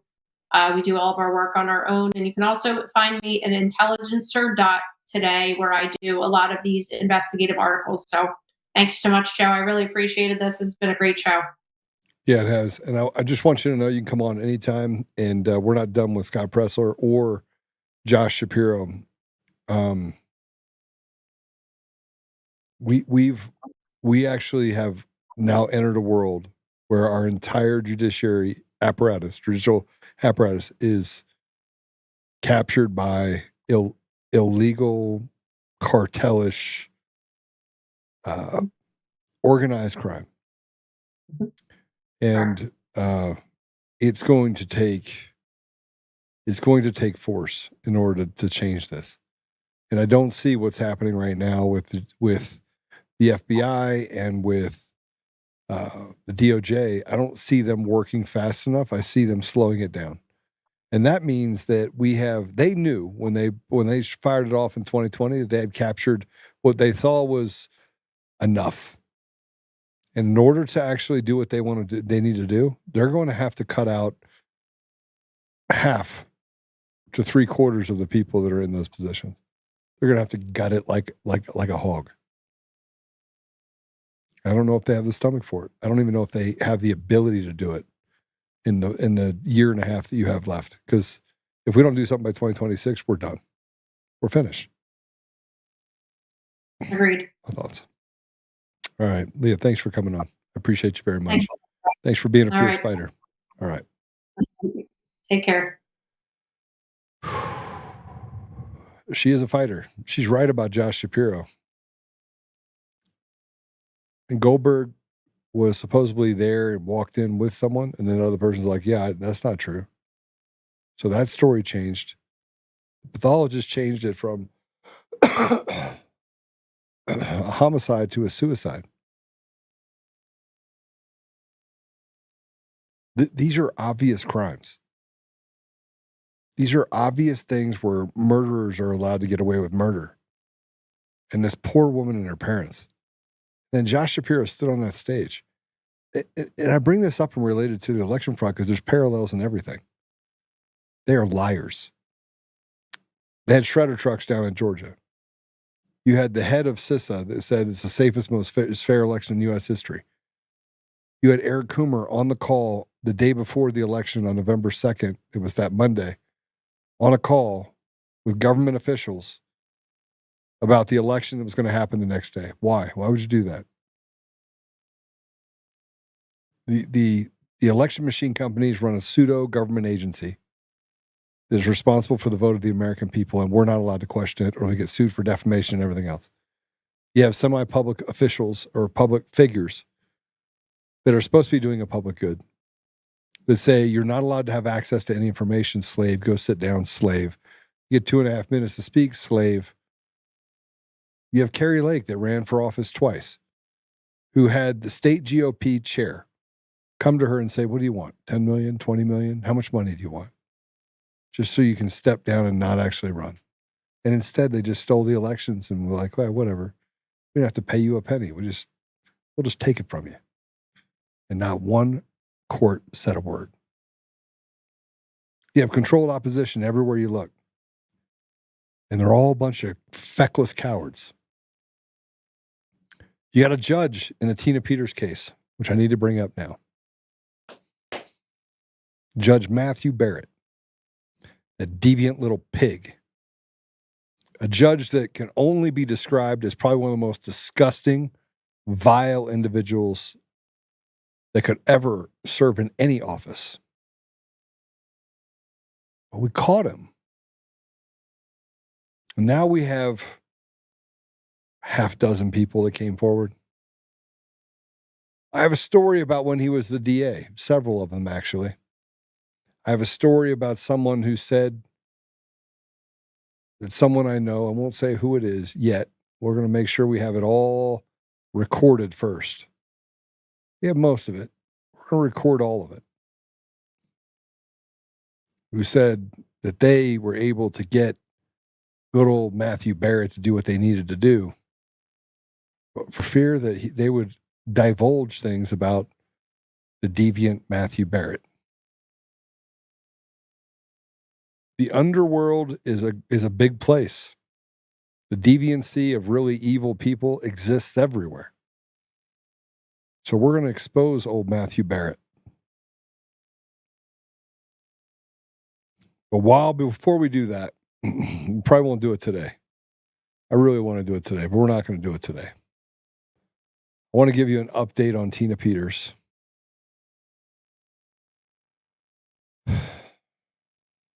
This was just yesterday. The latest filing in Tina's habeas corpus case to be released from prison was filed today.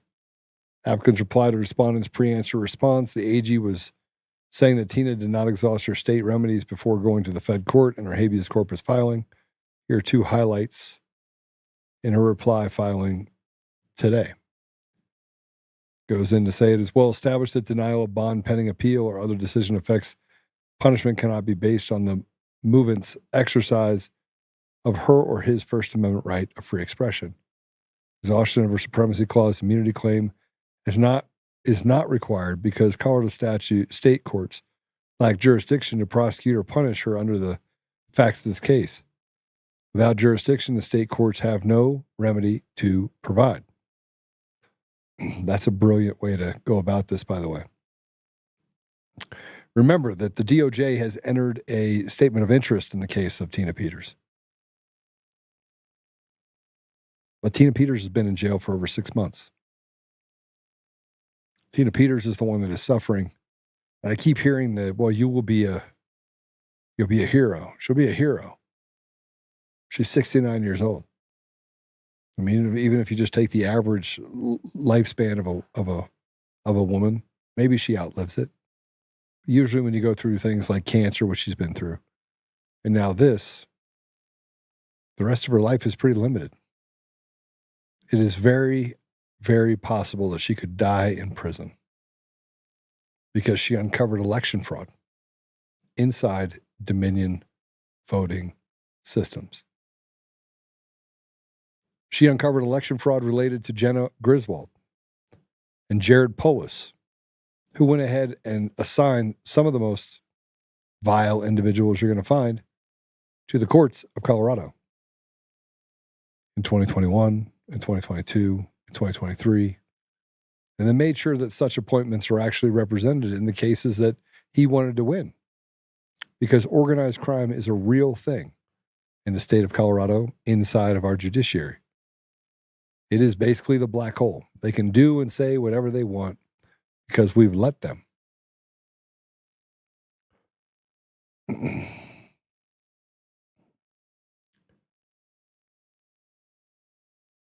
So we're going to pray for Tina because Tina needs to get out. And we're going to put a lot of pressure on the DOJ. But I want to talk about something else that I think is important. Then I'll talk to you about the director of the Federal Housing Finance Agency, who's getting ready to prosecute Letitia James for mortgage fraud. That'll be fun. It's always projection. I found this out today. And I was talking to one of my friends about this. I won't say who, because I didn't get his permission to.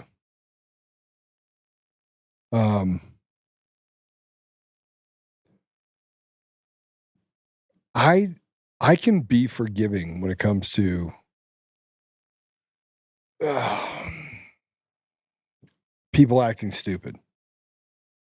Leaders. I don't think President Trump understands the pain and the pressure that most people in the country are feeling right now. No, I don't think he understands. He understands that they went after him. But, he's a hardened, very strong individual. And there's been lots of people in this country who have given everything. And it's different when you give up $1 billion and you have $4 billion behind it. But there's been lots of people in this country that have given up everything they have.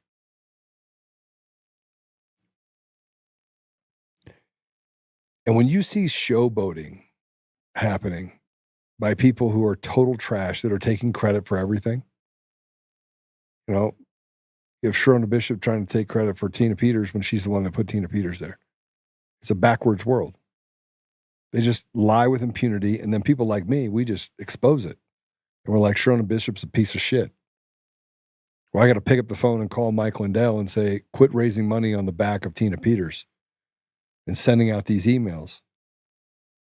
And so he still continues to send out emails. Even after he was told to stop, he still did it. And then you have other people like Sharona Bishop come out and say that Mike Lindell is saving America. And nobody addresses the elephant in the room about Dennis Montgomery and the PCAPs, which don't exist, and his lawyer, who's semi-worthless, who hasn't won a case since debate class in junior high. And you'd go, Joe, you're pretty critical. Yeah, I am. You know why I'm critical? Because of the woman that was stabbed in the neck and in the chest and the liver, severing her aorta and severing her spine. She wouldn't be able to stab herself after that with a knife stuck in her chest. That's why.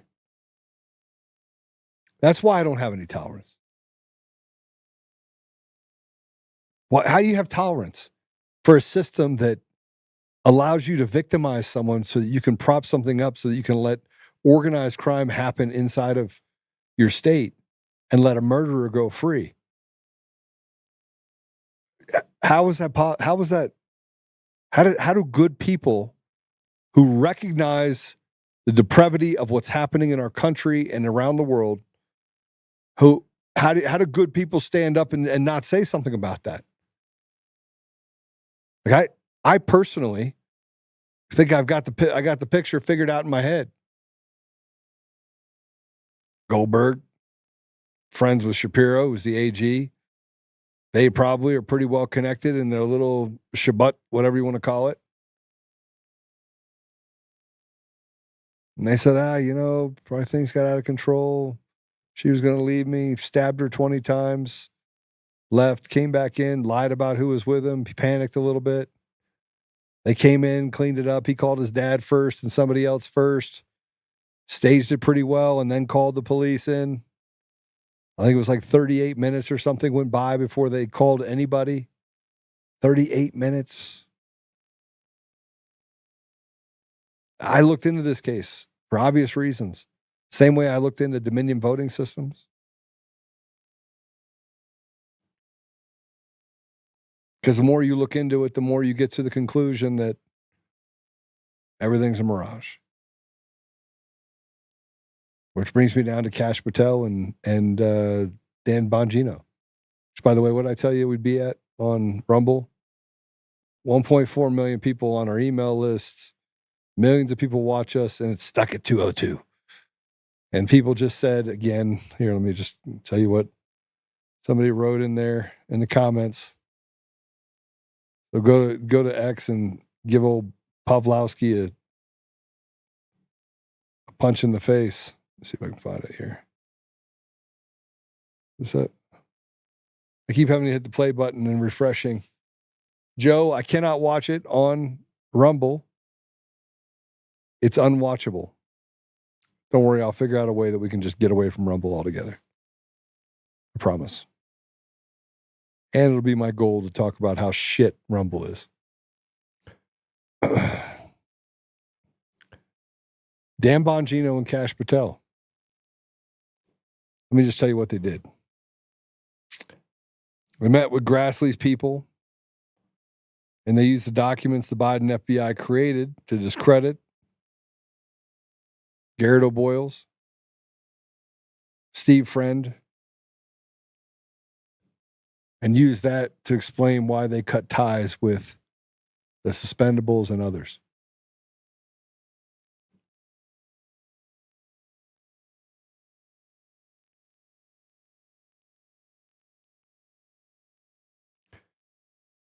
This is what I talk about when I say you get amnesia when you go to when I talk about Scott Pressler and Charlie Kirk. I don't dislike Charlie Kirk. He's a pompous little ass who gets fed his talking points. Sits there and, he's learned the art of destroying 19-year-old impressionable kids. Good for you. Wouldn't last 5 minutes against someone that is his same age. He's not a kid anymore. He's 35 years old or something now. But I've seen these videos of him. Everybody's like, Joe, you have to give Charlie Kirk more credit. I'll give you credit when you admit the fact that elections are stolen. You apologize for calling a pastor a Fed because he told you that election fraud happens, and you happen to have one of your donors list, who was the Nevada governor, and now the Dominion, taking pictures with him at the same event. When you could be intellectually honest, then then I'm good. You're not allowed to be honest anymore because, good old, the high school drama queen club, a bunch of treasonous faggots. Let's just call them what they are. Tell you that it's okay. It's okay to disregard those that have stood up and made the ultimate sacrifice, like Garrett and Steve and those guys. It's okay to betray them because why wouldn't you? Why wouldn't you betray them? Why wouldn't you betray the guys that literally lost their job? And, let's talk about Kyle Seraphin. He's been on fire lately. You send in, Julie Kelly to do the dirty work and clean up the guy that wanted to basically burn J6ers alive, Jensen. Clean up the fact that, he's not such a bad guy. You send in your friends to clean up your mess. That means you're all in on it. You said that you'd turn the FBI into a museum. It's all bullshit. You weren't going to turn it into a museum. You weren't going to do anything. None of that was even real. But you just kabuki theatered it all the way through, kabuki, bookie, bookie, bookie, bookie. And everyone just fell for it. We've done nothing when we watched elections get stolen. And I can promise you this, President Trump is losing his patience. And I'm sure there are people doing things. I'm sure of it. But you started out the gate by saying that you had the Epstein files in big old binders, standing out there doing the jig, dancing around like some sort of fool. And what did you think people were going to, you think that they weren't going to find out? Did you think that this web of people that have OPSEC tools now that they can actually just go look things up and do things that are like, okay, well, that came out in 2010. That came out in 2012.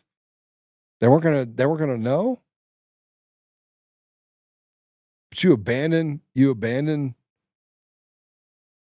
the guys in the FBI that took an oath to defend the Constitution against enemies, foreign and domestic. You said that. These guys sat in front of Congress, and they had congressional leaders that said, hey, they did a great job. They thank you for coming in here and blowing the whistle on the fact that they were going to make parents domestic terrorists and arrest parents for going to school board meetings to say, you will not cut off the penis of my child. Do you know how absurd this even sounds? I mean, just even saying it sounds absurd. But that's the cold reality. That's the reality of what we're up against, is that they said that they'd have their back. Doesn't affect me. I'm not Kyle Seraphin. I'm not Garrett. I'm not Steve. Or the many others that are in that circle, Marcus. But you abandoned them. You abandoned your brothers that you said that you were fighting for. Cash, you said, and Dan, you said that I'm going in there to clean things up. Just trust it. We'll get there. We'll do it. But then you broke off all contact, and you accepted the narrative of the FBI that said that there was Russian collusion and stood in front of an election in 2020. Are you fucking retarded? I mean, come on.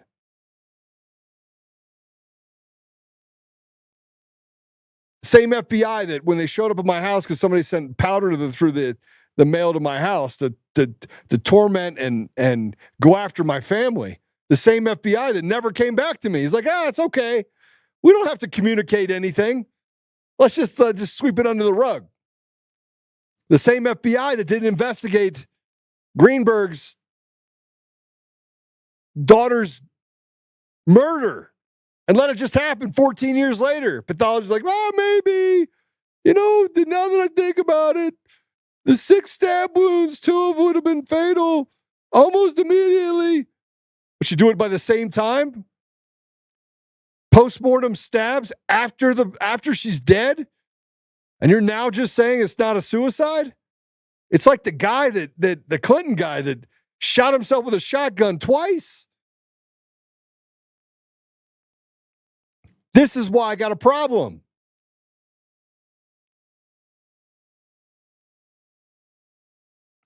Why don't we have more of a problem with it? You got Satanists out there having stuff written about them on New York Times, and you got Kash Patel, and you got 2 of, I think, probably the strongest guys that talked a good talk for 4 years out there. And you turn your back on your brothers. You're a bunch of pussies. Show me something different. I want to live in a country where we have kabuki theater. It doesn't matter what party you're a part of. People go in are just weak little imbeciles. Weak. Doesn't make any sense. Why? Why would you abandon the very people that are standing up and then you promote the people that have destroyed the lives of Americans? And then you tell us to trust you. Trust us. Then you send in the cleanup crew with Julie Kelly to say, oh, she blocked me. She blocked me quick. Julie Kelly to say, Jensen's not such a bad guy. You fraudulent little bitch. And then you want me to be quiet about it. I'm not built that way.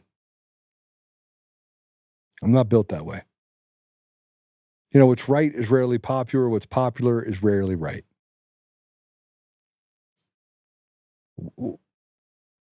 Why is it that we're not allowed to tell the truth? We're not. Well, they're on our side, Joe. Well, how can they be? They abandoned my brother. And I tell you what, I'll take Kyle's side. I'll take Steve's side. I'll take Garrett O'Boyle's side. I'll take Marcus's side. I mean, I can name others. Some of those are others that I want to name are currently employed. So don't really want to take shots at what they might be doing in other positions. But I'll take their side every day, twice on Sunday. Because they're real men. They're my brothers. They're the guys that literally stood up for Americans when no one else would. They blew the whistle on an organization that was doing bad things to people to slow down the apparatus of evil inside of those organizations. They did so unselfishly. And let me just tell you something about Kyle Seraphin. He is the sharpest tongue you'll ever find. It's sharp. It's sharp, man. It's sharp. His brain is sharper. I promise you.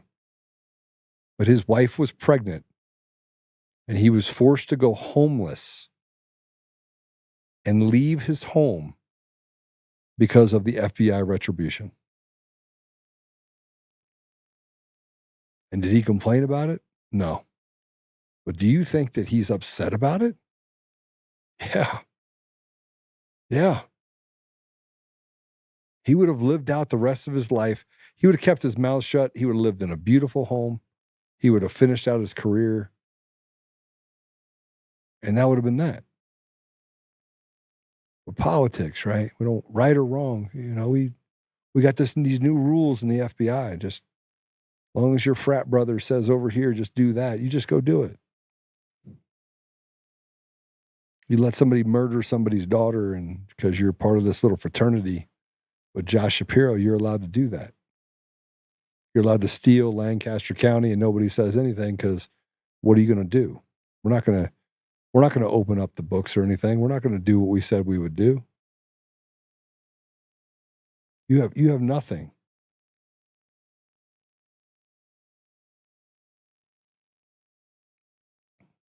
Paulo, can you put on the thing, the list of stuff that's out there? I think my computer is about to die. There we go.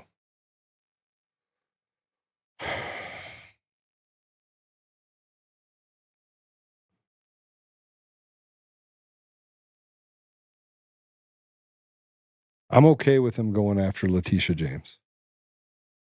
I think it's a smart thing to do. But are we only going to arrest people directly related to what they did to President Trump? Are we going to continue to let people like Enrique Tarrio, like Jake Lang? I mean, I can go down the line. Stuart Rhodes, Joe Biggs. For those who don't know, Joe Biggs got kicked off X. He didn't even say anything. They just came in and got rid of him. Gone. I mean, what are we doing here? What happened to all the arrests from all the people that did bad things? What about having free and fair elections? Is it just a reprieve? Is that what we're doing? Just taking a deep breath before they come over and they just spank the shit out of us and turn us into slaves and kill off 90% of the population and just get right back to WEF environment?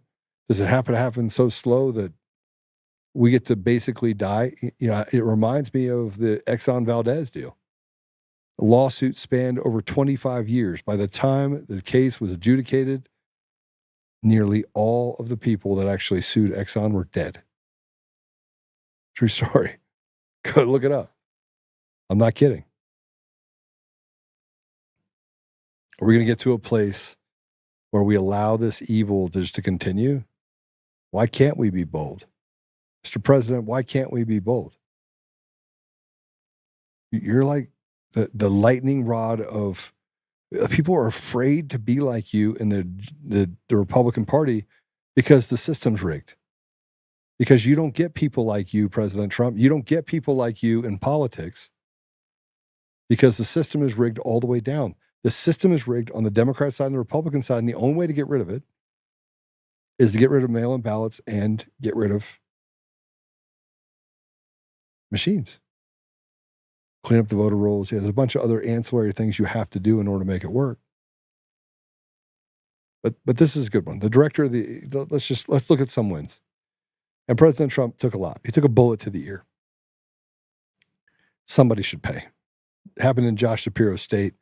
I guarantee you, if he allowed his friend's wife to get murdered, I say probably because it sure looked like a crime of passion. I mean, 20 stab wounds, man, you're pissed. You're pissed off. You're stabbing somebody 20 times in the back of the neck, through the spinal cord, in the heart, the liver. I mean, you're just, and you leave the knife in their chest. I promise you, it's a crime of passion, which means apple doesn't fall far from the tree.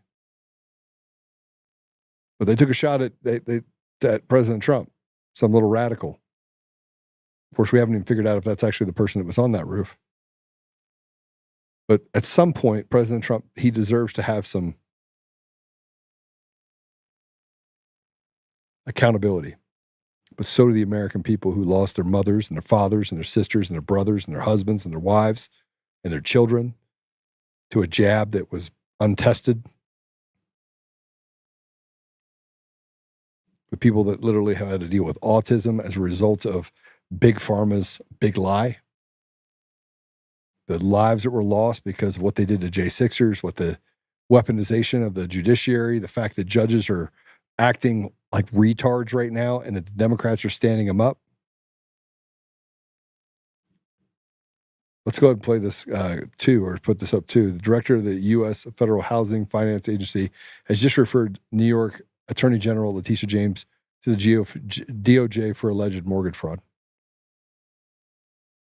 Well, obviously, the irony is perfectly crushing. This is a person who prosecuted Trump for everything short of ripping a label off a mattress. And among the charges that were brought in New York, in not just the civil but the criminal case, was making false or misleading statements to financial institutions. And one of these sections, Section 1014 of the federal code, is prosecuted. It took me about 60 seconds of a search to find cases that the Department of Justice brought against people who falsely claimed that property was their principal residence in order to get loans. So this is well-tread areas for the Justice Department. As for James, if we apply the Letitia James standard that she created, there'd be little question here. This seems pretty straightforward. What the administration is saying is this was not her principal residence. In fact, as a New York elected official, she had to say that her principal residence was in New York. This was an out-of-state residence. But also, they claim that in some of these forms, she actually states that her father is her husband in order to file as a married couple.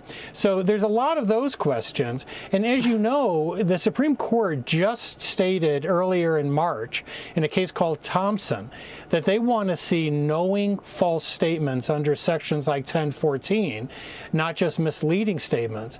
These are misleading statements. Either it's your principal residence or it's not. Or it's not. Either you're married to your father or he's your father. So they can this can satisfy the Thompson standard.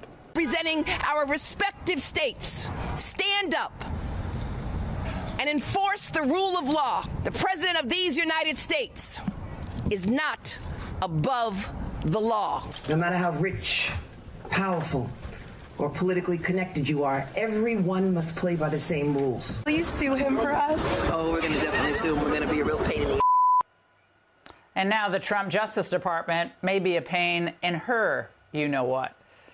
The Angle has obtained shocking allegations leveled by the Trump administration against New York Attorney General Letitia James. The Federal Housing Finance Agency has sent a criminal referral to the DOJ accusing James of mortgage fraud. In a letter to Attorney General Pam Bondi, Director Bill Pulte says James appears to have falsified records in order to meet certain lending requirements and receive favorable loan terms. He cited a property in Virginia that she's allegedly claimed as her principal residence and a property in New York that she claimed as a 4-unit structure instead of the required, instead of a 5, which Pulte says means she was able to get a different type. How about that? How about that? So the tides are turning a little bit. But Gavin Newscum and the state of California are apparently suing Trump. Now, I just want you to remember that in California, in one county, nearly a quarter of the votes were fraudulent in the 2024 election. That means you were a slave already, that they've already, this is all kabuki theater. They want to get rid of elections altogether. They want to take away the voice of the people. They've already done it. Second Amendment doesn't matter. First Amendment doesn't matter. They can arrest you for anything that they want. But Newscum is suing the state of California. He wanted to put it up on his own little X deal. He got ratioed to no end. Let's go ahead and do it. Today, I announced a lawsuit on behalf of the state of California suing the Trump administration. California is the largest manufacturing state in our union, one of the largest trading partners around the globe. No state will be impacted more than the state of California as it relates to the unilateral authority that's being asserted by the Trump administration to impose the largest tax increase in modern American history. Piss off, you radical freak. You've let fentanyl come in and kill Americans. Here's what you guys need to understand. They have brought policies into these states in order to declare war on the American people. Gavin Newscum, declared war on the American people. It's the ones that don't have a voice that I'm most concerned with. It's the people that don't have education environments, because we have an education desert. We have an opportunity desert. We have food deserts. You know where those are? That's where there's not a grocery store within 5-10 miles. Single moms can't feed their kids except for go to the gas station and get some ho-hos and maybe a couple of hot dogs. That is the reality that is faced in some of the poorest areas of California. And yet they spend all this money. Then they just load it in with guns and drugs. Largest tax increase. You know what the tax rate is, state tax rate is in California? Income tax? It's over 9%. 9%. You also have to pay to drive on the roads. Oh, you also, everything you pay for everything. Property tax in the state of California is through the roof. CNN, by the way, is starting to make a turn, because they have to. They're trying to tell people that they're not evil. And they also confirm this. Let's go ahead and play this. Let's talk about Trump voters and how they feel. Do they regret their vote? I mean, this is the big question, right? I hear all these stories, all these articles. All the Trump voters, they regret what they did back in 2024. I'm here to tell you, very few of them regret what they did back in 2024. What are we talking about? Trump voters looking back at 2024. We got a new poll out. The poll was conducted this month. What percentage would change their vote to a different candidate? We're talking just 2%, just 2%. That's not even a wide spot on the road. And then there's this additional 1% who say they would rather not vote. We're talking overall under 5% might or would have changed their vote, Donald Trump voters back in 2024. And then you ask, okay, the same question to Kamala Harris voters, and it turns out the numbers are rather similar. So if there was a repeat, if folks got to be able to redo their vote that they had back in 2024, would the result be any different? I doubt it would be. I doubt it would be, or it would still be extremely close. The bottom line is, for all this talk of Trump voters regretting their vote, in the numbers, it really just doesn't show up, John. So the stickiness with Trump voters and President Trump in this presidency, how does it compare to his first presidency? Yeah, okay. So, I was interested in sort of a historical analogy here, sort of, does this look similar or different from back in 2017, looking at 2016? Well, in February of 2017, 4% of Trump voters say they'd shift their vote. That's actually slightly more than the 3% this time around. So, you look back, you say, okay, there's these Trump voters who really regret their vote. Historically speaking, they really don't regret their vote. And if anything, the number this time around is actually smaller than it was the first time around. And it's certainly smaller than the number we saw coming out of 2020, of course, after the events of January 6th. So the bottom line is this. If there's some idea out there that Trump voters are going around, man, I wish I had voted for Kamala Harris instead of Donald Trump, the numbers say that is a fanciful universe. It really, for the most part, does not exist.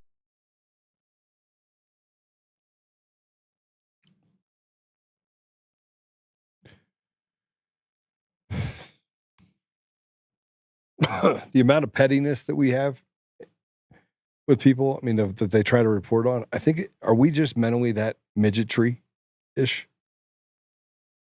I think we might have just reached a new low of a lack of intelligence. TikTok is rotting our brain. I'm here to tell you a couple more things. One, Pam Bondi still hasn't prosecuted anyone or released the second phase of the Epstein list. You know what that means? It means probably Josh Shapiro's on it. I mean, don't think that P. Diddy's going to jail, by the way. That's not going to happen either. He's either going to end up dead or they're going to let him off. Watch.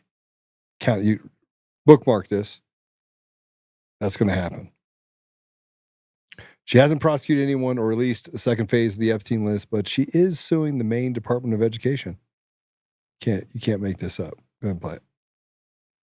Today, the Department of Justice is announcing a civil lawsuit against the Maine Department of Education.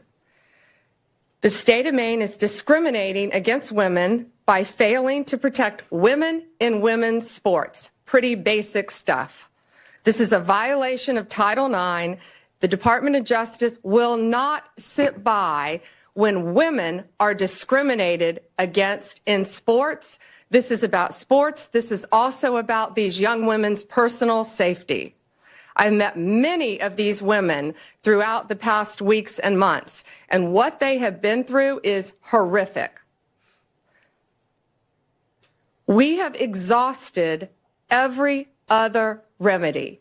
We tried to get Maine to comply. We don't like standing up here and filing lawsuits.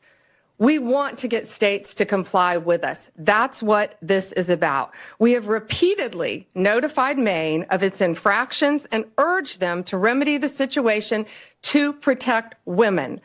We've stripped grants from Maine through other departments, and we are going to continue to fight for women. You want to know why the Democrats laugh at us? Did you sue Colorado over the bill 25003? It was the third bill that was actually written by lobbyists, stripping Colorado citizens of their right to defend themselves. Is it even on the list? You want to talk about women in sports and the transgender issue and everything else, and I'm like, oh, okay, that's a noble thing to have a. How about stealing the rights that's in the Constitution? Here's the Constitution. It's right here. It's like the first one, First Amendment. It's like freedom of speech, assembly. I mean, I keep going down, right? You get to the second one. It's the right to keep and bear arms shall not be infringed. And yet, you can get all the way through. I mean, these people are really smart. I did ask two politicians. One was a congressman. I had to ask the question. And then one was a sitting Colorado legislator. I asked them both. Same question. What's the 10th Amendment? They were like, what? I was like, tell me what's in the 10th Amendment. They're like, isn't that the one? I was like, nope. No, that's not the one. They're like, Joe, you got me. And I was like, oh my gosh. Neither one of them could answer the question about what the 10th Amendment is. And I said, okay, free pass. What's the 14th Amendment? Follow. What's your guess out of the two people, which one got it right? Neither one of them. Neither one of them got it right. They didn't get it right. These are people serving in the state house and serving in the U.S. Congress. I asked a simple question. What's the 10th Amendment? What's the 14th Amendment? Yeah, sitting congressman. I was just back there. I just went back to D.C. I was just back in D.C. I just stopped in for an impromptu meeting, asked a simple question. What's the 10th Amendment? Neither one could tell me.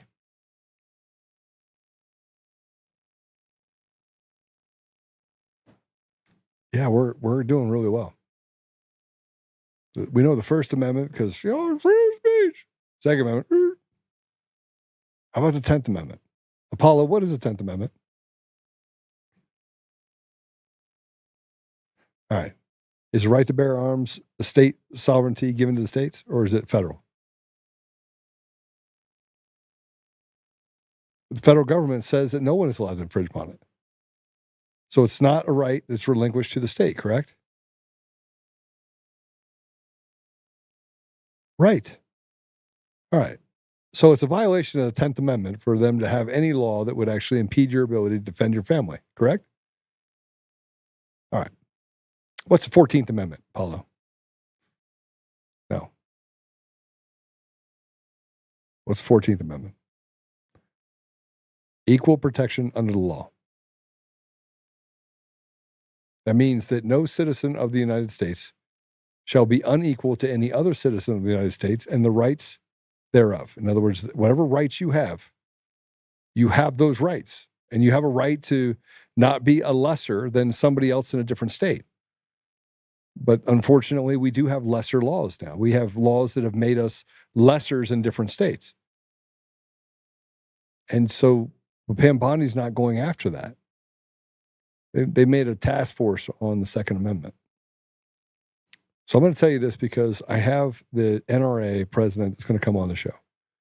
And besides the NRA president, I also have the head of Colorado that is working on how do we get to the bottom of this. But it should be a very easy thing because there's already been constitutional law established in the last 2 years on the right of any state to infringe on the rights of their citizens. It should be just uphold the constitutional arguments that have already been made and apply those to what's happening in Colorado and say, you cannot do this, and then strike down their ability to do it to our citizens. But instead, we get held hostage and they tax us to death. We have a candy tax in Colorado. If you have anything with sugar in it, you get extra tax. We have a tax here. If you want to buy a gun or ammunition, you have to pay a tax, 6.5%. They basically are taxing the American people into a place of servitude. They're stealing from you.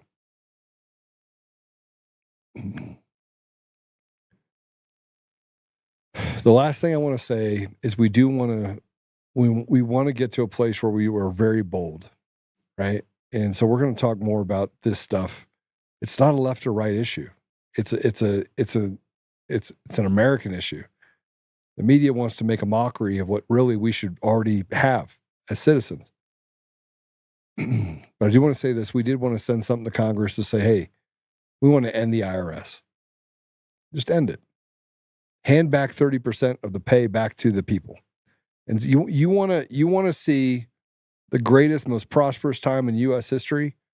Give people back the ability to feed their families and not have to have both a mother and a father go to work. Allow mothers to make a choice on whether or not they want to be a stay-at-home mom and whether the husband doesn't have to go work 2 jobs or 3 jobs just to make things meet because the government is taking too much meat off the bone. Novel concept. So we do have this deal, end the IRS and restore prosperity. And it clearly just goes through the fact that it was tax day. Now remember that there was also this thing where James O'Keefe had the IRS agent that admitted that they watch U.S. bank accounts and that they like torturing Americans and just taking money from them at will. That was just a few years ago. We've become slaves, and I'd like to understand how us becoming slaves is going to stop. How are we going to stop not having a seat at the table? And there's this thing out there right now that is state sovereignty, that the federal government has taken too much. And so I was watching this video somebody sent to me. And then I said, well, how do you deal with captured states? There's supposed to be a yin and a yang. States and federal government are supposed to checks and balance on themselves. But when you have stolen elections and you have captured environments and you have things that have happened in like the state of Colorado and California and others, where this is organized crime runs these states, the cartels run these states, Arizona, another state, that when you have that, you have to have the federal government step back in. And where the federal government has taken and had too much overreach and the big stacks of books and laws, most of which you don't know, the state has done even worse in some of these states to strip you of your ability to have rights to life, liberty, pursuit of happiness. We've gone completely off the cliff. And so we're going to start working the problem, but I'm not sure it's a Democrat or Republican because they both left us behind. So we're going to have conversations about the fact that there is institutional slavery inside of inner cities and that they are murdering black babies at a rate of 6 to 1, 6 black babies for every white baby. That they are instituting institutional racism within the Democrat Party and saying that if you fall outside the confines of doing what we say as the leader, who, by the way, betray their own people, then you're an Uncle Tom. Or you're, somehow become the enemy. So we've got some major problems that we're going to have to work through. And frankly, I don't think the Pam Bondis and the Kash Patel, I don't think any of them has the appetite or the stomach to get it done. So I don't know what's going to happen and whether or not they're going to get pushed out or what have you. But I'll tell you, with the current leadership in its position right now, it's same old for the next 4 years. President Trump can't run again. And who comes after President Trump will never be as strong as that man is, period. He is a phenomenon. And so getting someone in there that can do the work that he is with the strength and the courage that he has, yes, Slim left town and none died. Those are your chances. So we better get something done now. We better start looking for better solutions. Let's pray it out. Apollo, you got anything?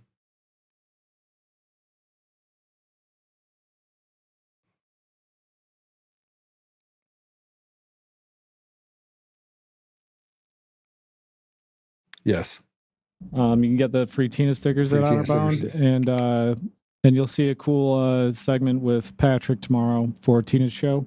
Patrick Byrne is on tomorrow for Tina's deal. Yeah, that'll be good. It'll be really good. It's good to see him up and about. Yeah, I'm done being Captain Obvious for the day. Let's pray it out. We got a bunch of people. I keep getting text messages saying I'm watching you on X right now. Great. Good to see you guys over on X. Go ahead and give me a follow at Joe Oltman X. You can also follow Apollo at Apollo Papas, I think, right? Correct. Yeah. And you can follow Untamed Truth. Is it Untamed Truth or Untamed Joe?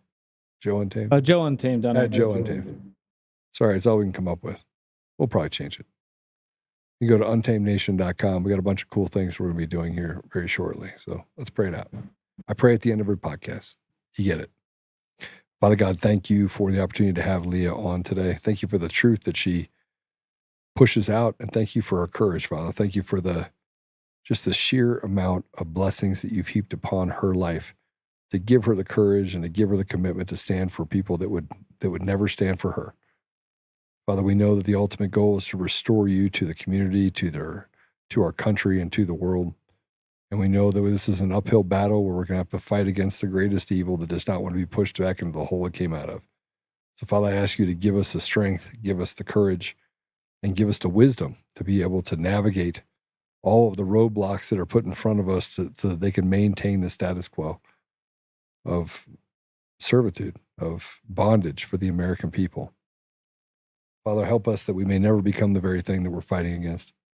And we may seek to do whatever is necessary in order to protect our children, to protect your children, and to do what is right so that we never embarrass ourselves or do something to push ourselves outside the confines of what is necessary in order to restore and save our nation.